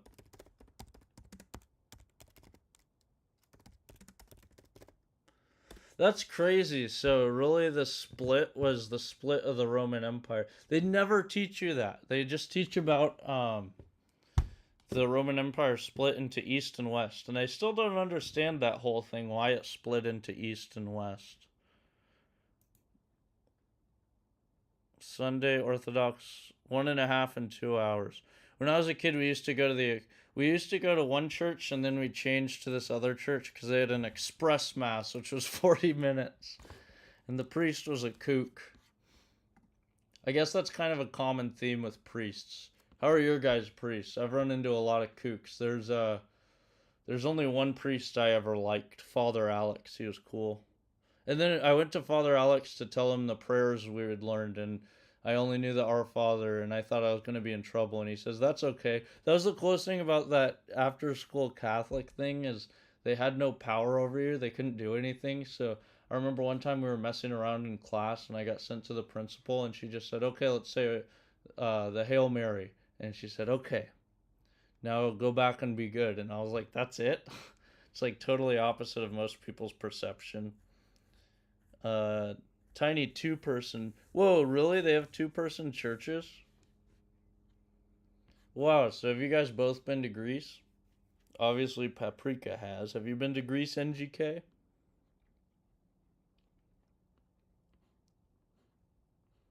I was like 2 months premature, and my grandma was worried that I would die and not go to heaven because I hadn't been baptized. So she came into the what's it called, the NICU, that for babies who might die or whatever, and sprinkled holy water on me. She baptized me. I was really baptized by my grandma. I don't know if that is, follows the official system or whatever. ADR, foreign companies listed in the U.S. REIT, debatable. What are REIT assets?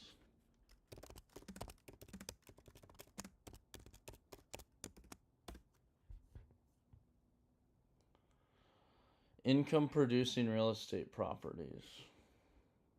Okay.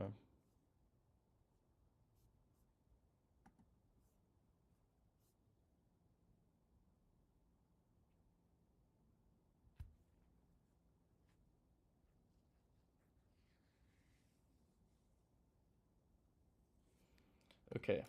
Here is the code I'm using for the model and universe.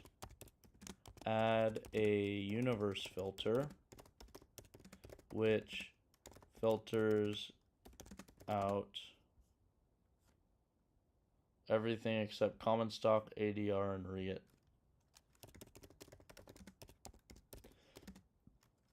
So who was that? You, Paprika, who's into real estate? Do you buy REITs? Is that how you invest in real estate?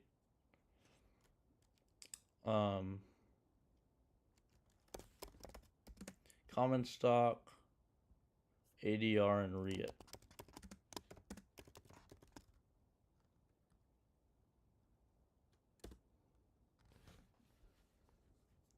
Wow. Dad's best friend was my godfather. We went there because my roots are Greek and my dad's best friend still lived there. Plenty of times. I'll be there again in August. Also, I'm going there this summer, trying to go more often now that I'm better with the language. Nice. Is it hard to learn? It looks really hard to learn. And how different is Greek from the Greek that the first Bible was written in?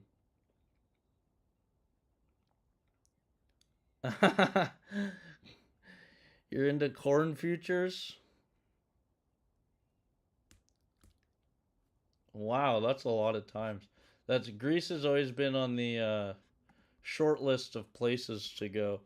Really, because I was always into Greek mythology when I was a kid, so I wanted to, visit the famous places. And really, the whole Mediterranean. How can you live and not do a tour of the Mediterranean? Go see, Jerusalem, everything. Really, the whole Mediterranean you got to go see. Although I'm gonna stay out of Libya because I don't want to get enslaved. Um, Clean analysis. All right, now write me the filters. Oh, real estate's your indicator. So what metric do you look at?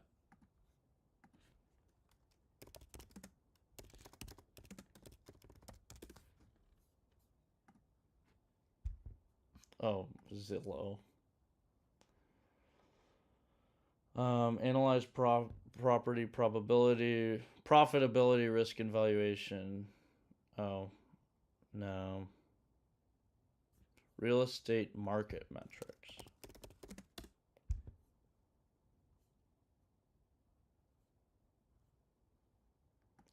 Median sale price, inventory levels, days on market, and sale to list price ratio. Those might be interesting things to incorporate into my model. What's that famous thing people? Oh yeah, people use like prostitutes. What's the going rate for prostitutes? And that's like an early indicator of a recession when prostitutes have to lower their rates or they're having a hard time finding work or something.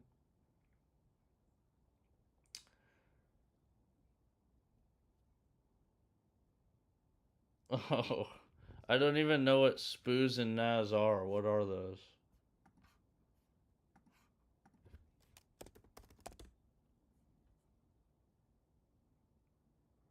Develops electronic trading market analysis and support software. Housed.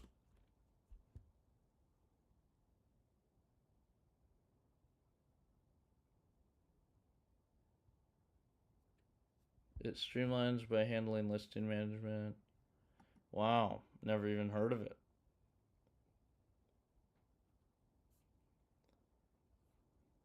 Is it a asset?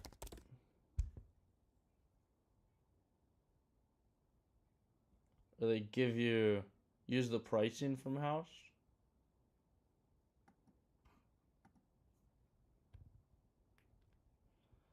Well, I think strippers aren't known as being the richest people. You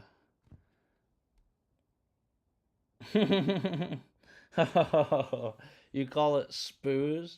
But isn't it SPX? Spoos. Home builders crashed 2 years before SPX. Really? So, home builder ETF. 2 years? That sounds so early. You mean in a recession?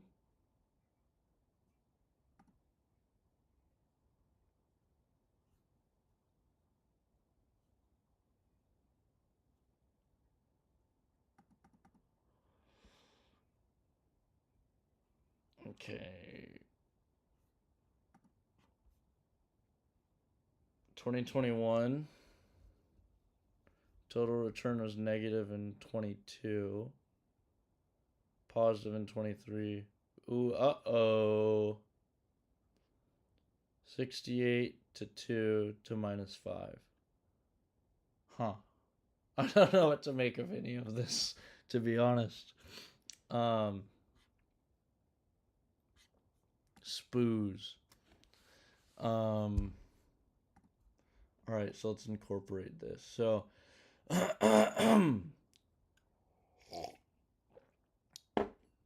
I need, yeah, but then, so what, how do you interpret this? Is that seems, I mean, maybe this isn't home construction ETF. The return was negative in 2022. It went from 50 to -25. And so that makes it seem like, uh-oh, we're headed for a crash. I guess 20, yeah, so why would that be? Was that because we had a mild recession in 22? 23, it went crazy.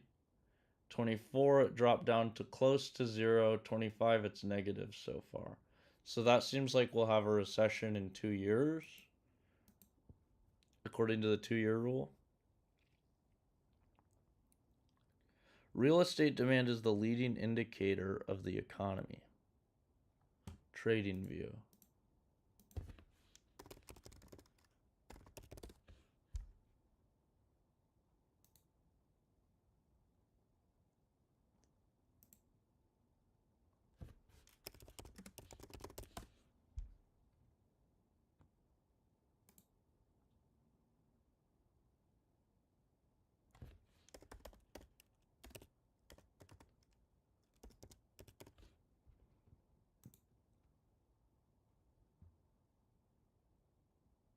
Oof. So March, they've gotten crushed. When was the peak? September? Fall of 24, it peaked. Oh, so then here it went down.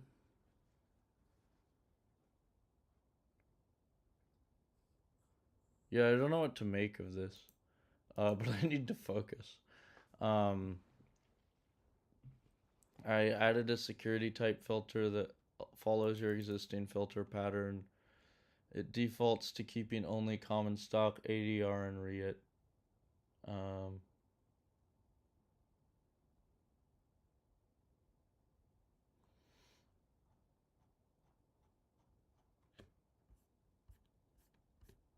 Holy shit, that's huge.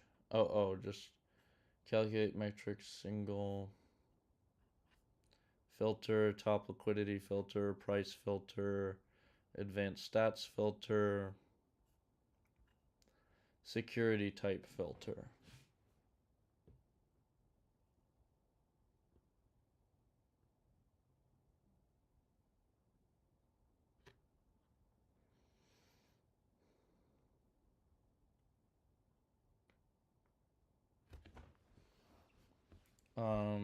Not if security type. Okay, the data set containing save metadata to this. So is actually in here.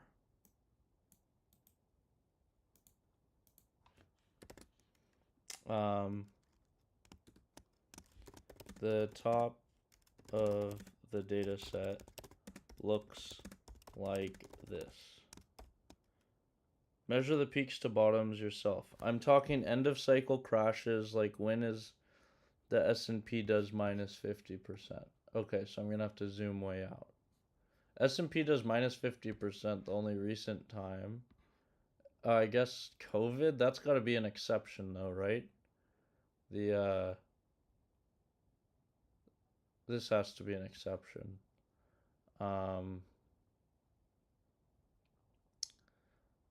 Okay, so it was plummeting here in 2006. Then it went up and plummeted. So when did the 2008 crash come into an effect on the S&P?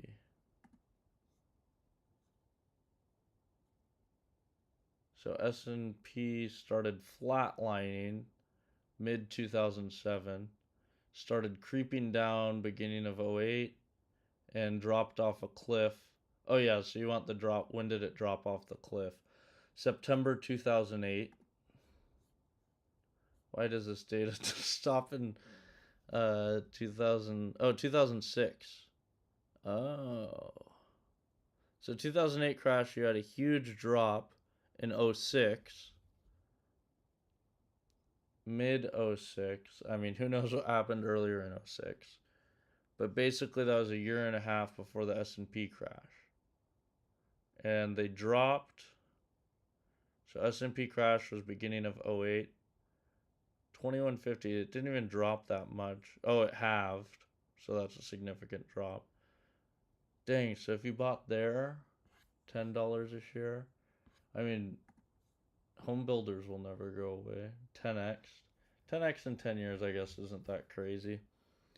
Look at DHI.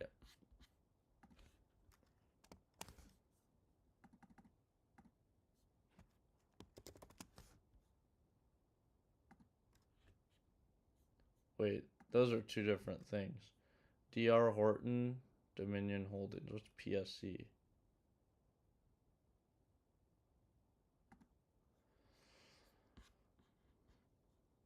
Okay, so this guy started to drop off. You could say this is kind of movement around the peak because then it went back up to the peak here. So get out of here.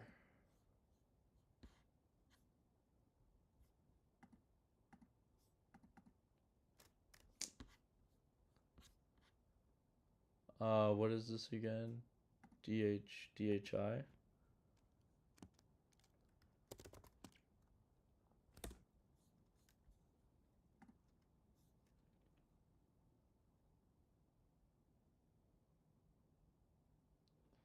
So here it's flatlining and dancing around the peak. So then it went from $36 February of 06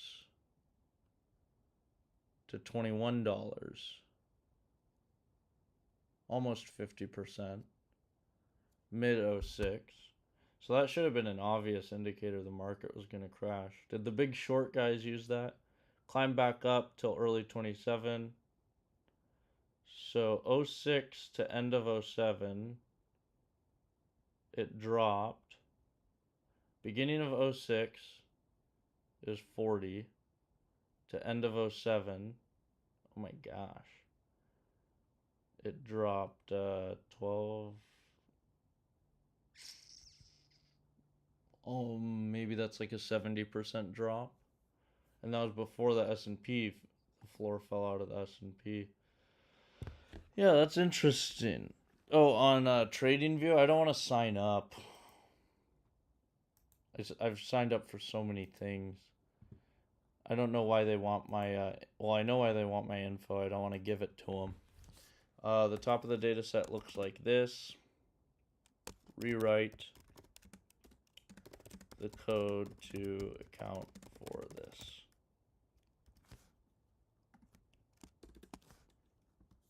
Okay, then let's give it the top of the data set. Oh.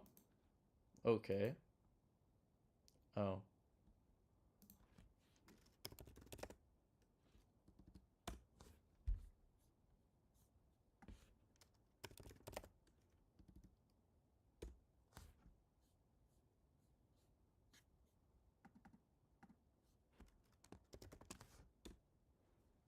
How do I put it in percent change? Shift click. Oh.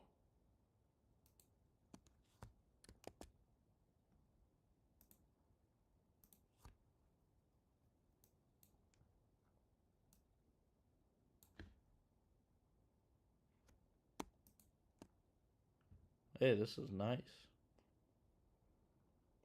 Alright, so from mid 05. Oh, that's not so great. I'll do this instead. So, because it peaked back up here. That's not too different. July 05 to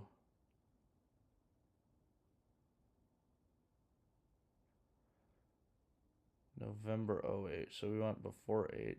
Get out of here. So I'll do this crash. October 07. Yeah, let's do that. It dropped 71% from mid 06 to late 07, fall 07, dropped 70%. And the S&P crash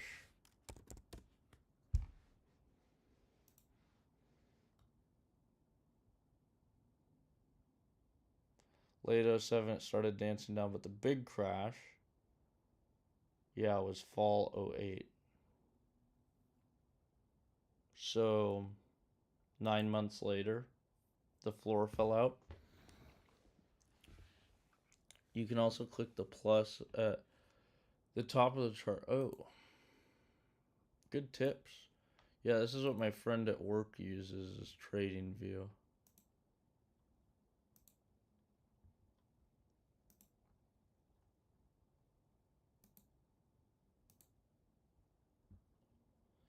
Oh, okay, I'm not doing that.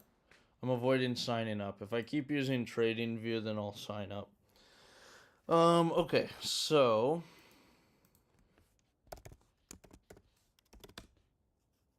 it's 11:40. We gotta finish this. So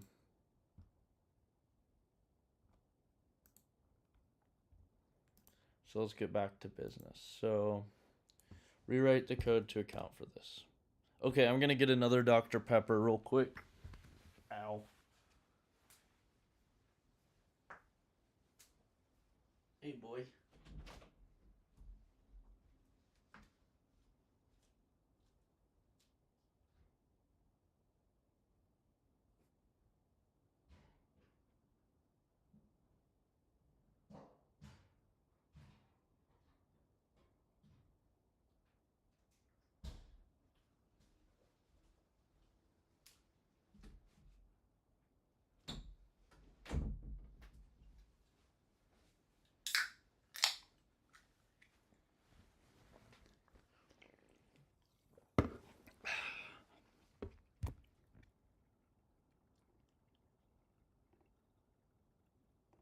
Oh, right.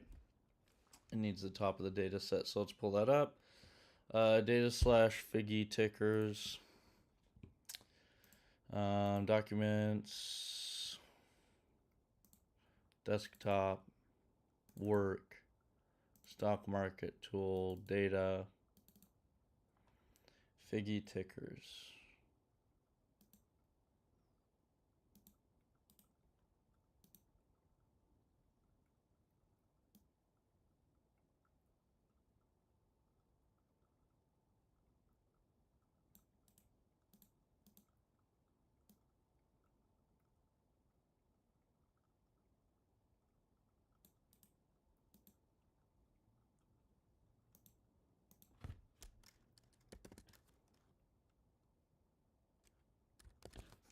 Just give it a screenshot.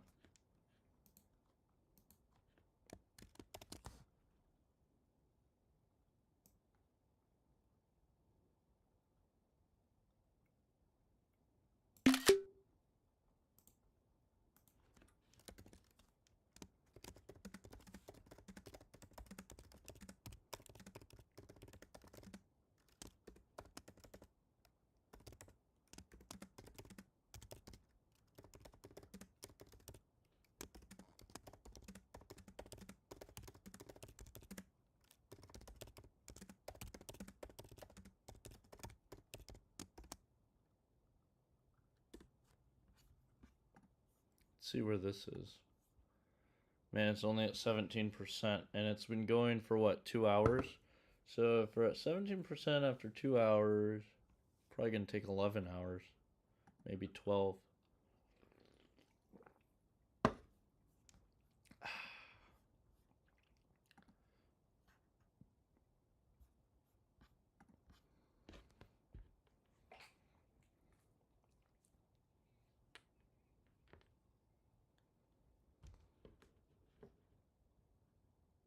You gotta be kidding me.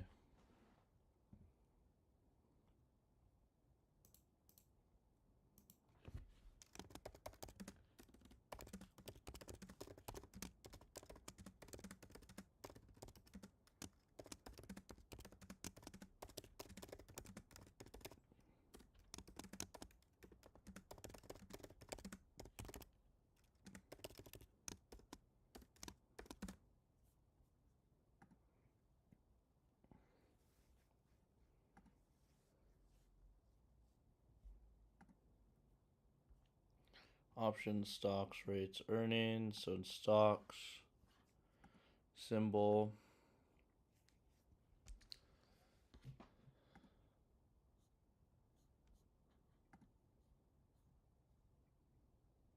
Global select.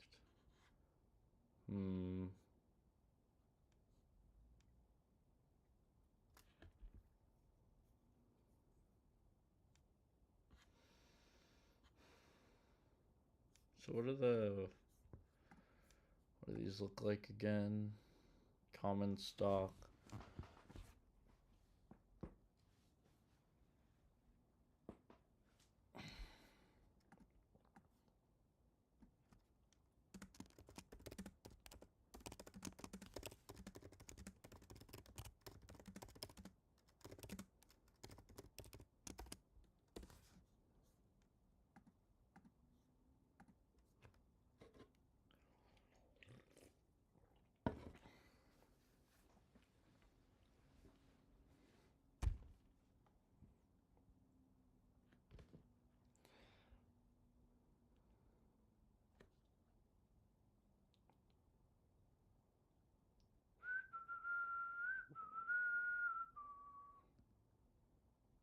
I need better music to listen to.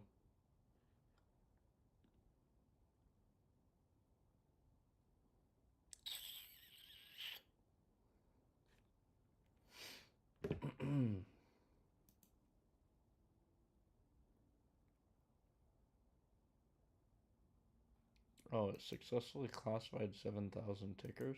How does it know that?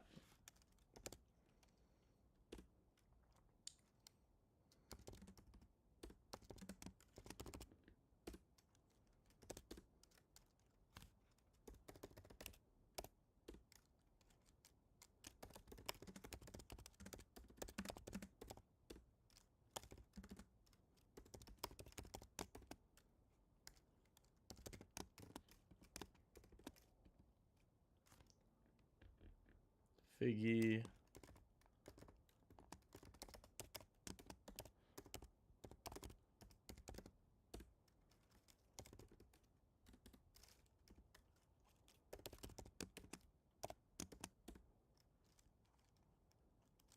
Let's look at df where df dot security type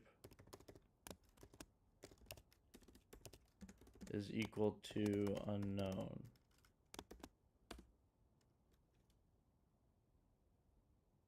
df or df. Alright, head, let's look at the first 5. Oh. All caps.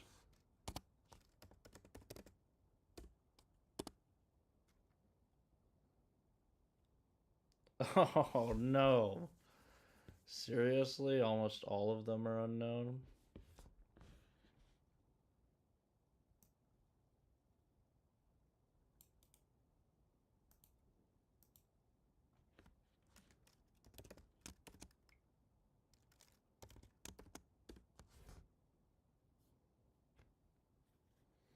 $19,000.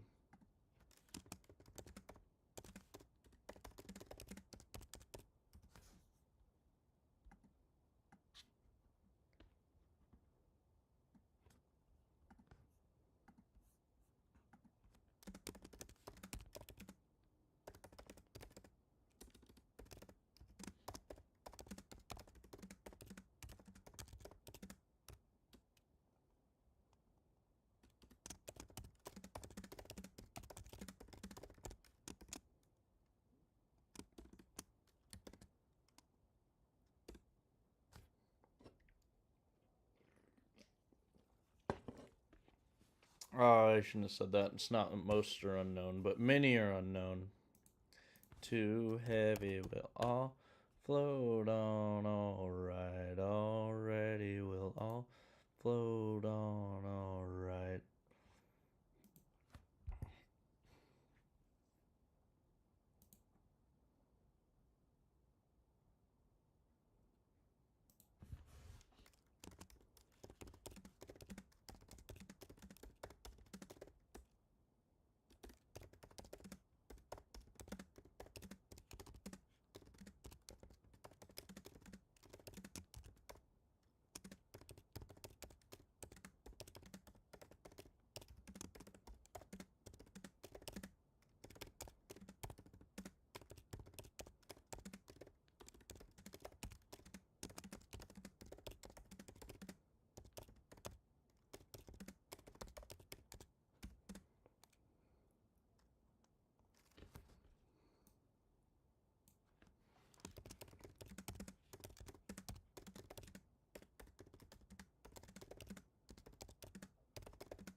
Okay, then I want to turn the test on or off, write a test, which tests to see if I am getting delisted tickers.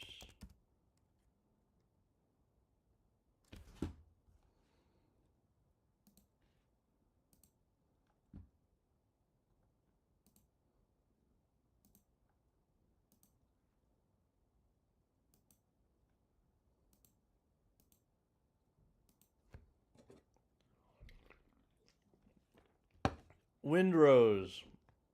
I forgot what that was.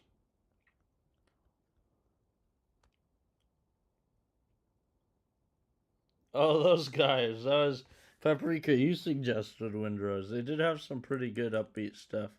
Back to Diggy Diggy Hole.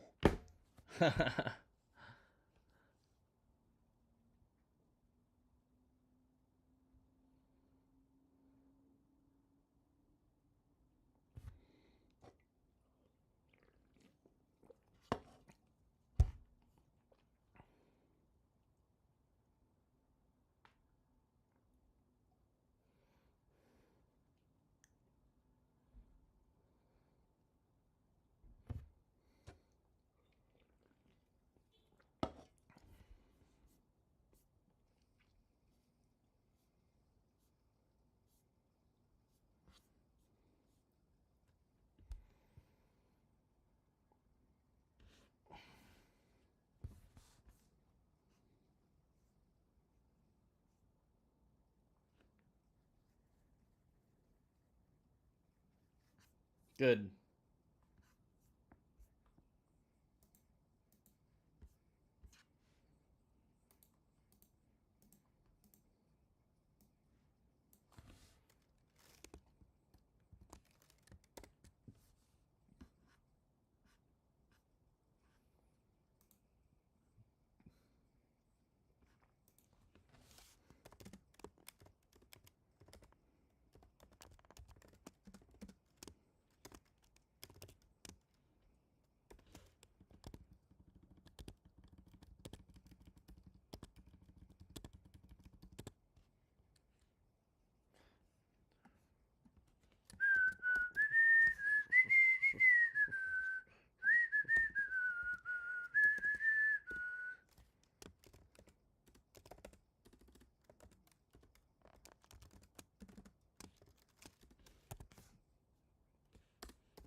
All right, it's still not returning that. So, um,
As global, global select, or capital.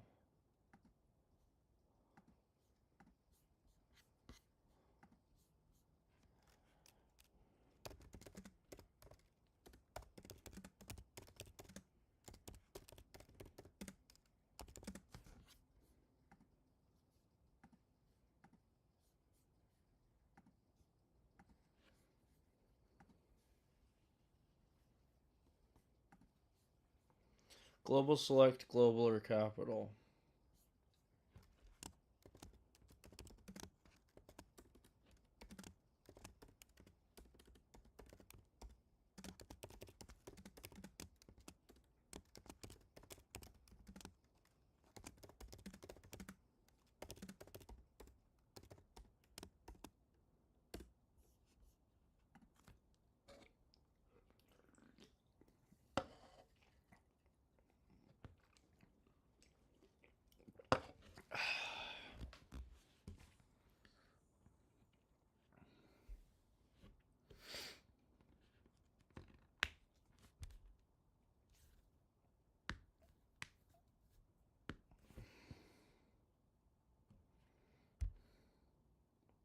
See, the AI is just not that good. Like, really, the AI should know to exclude the survivorship bias. I shouldn't have to catch that.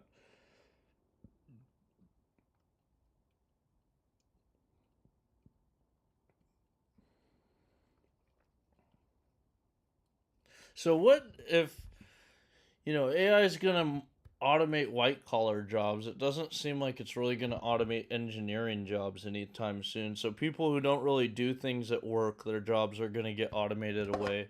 People who really do things at work, their jobs are safe.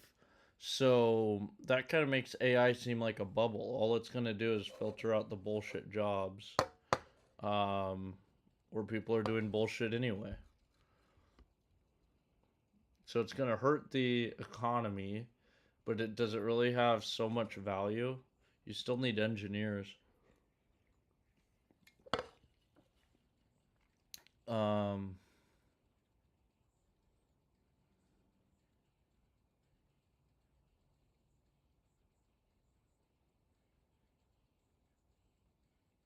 Honestly, thanks for being honest.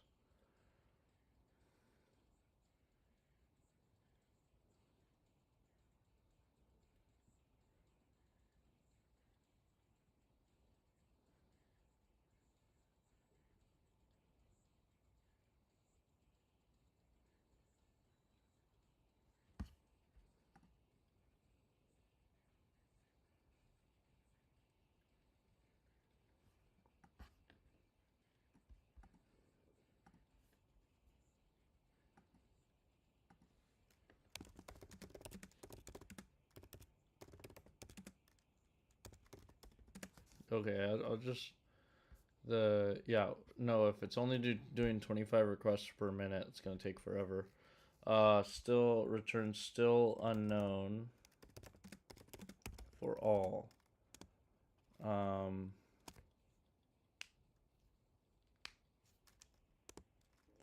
so I cannot assume the Figgy script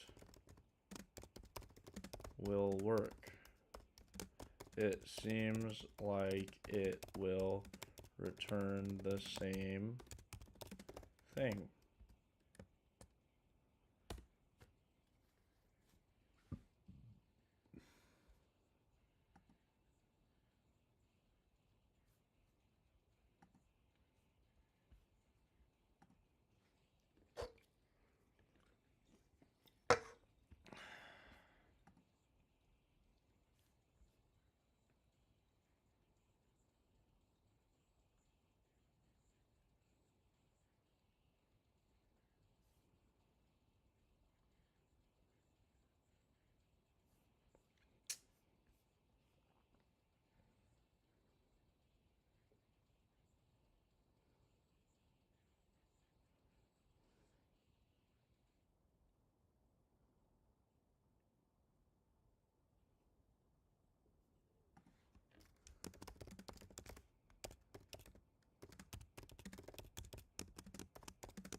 Okay, I'll try that. XCH code.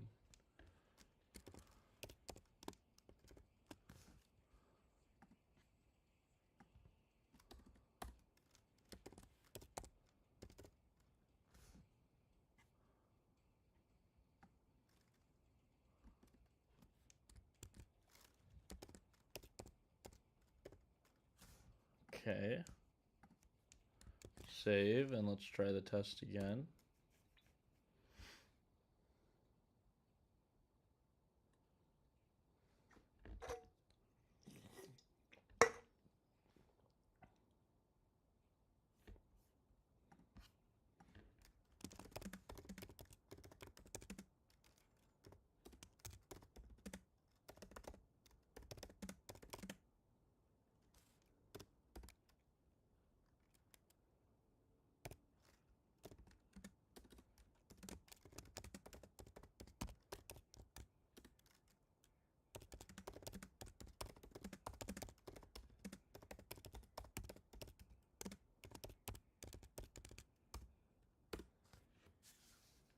Reassess.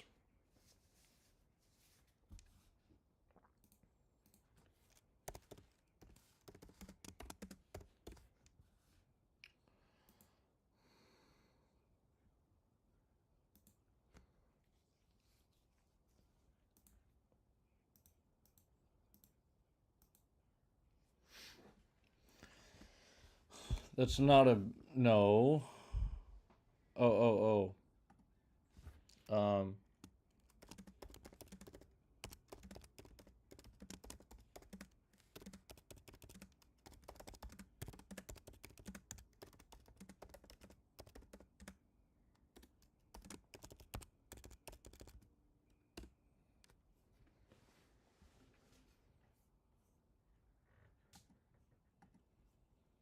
So this is turning out to be a much harder problem than I initially thought.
Actually has a symbol table.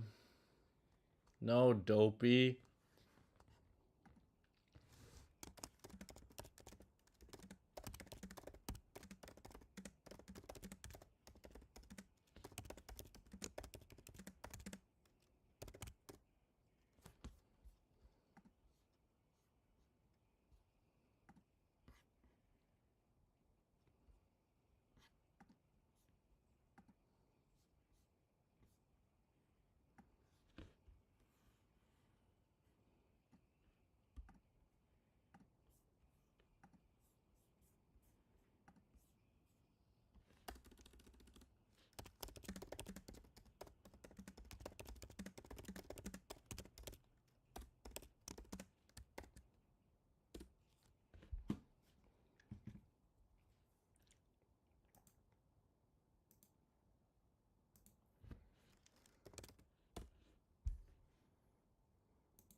I've already filtered out ETFs.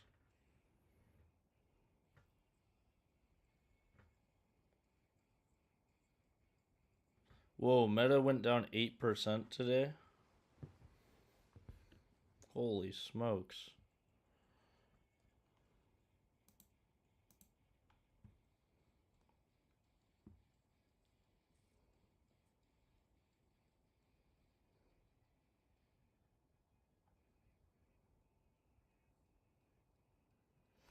Okay, so I'm going to save that for now.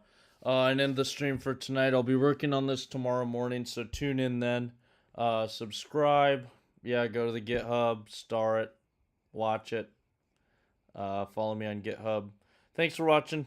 Have a good rest of your night.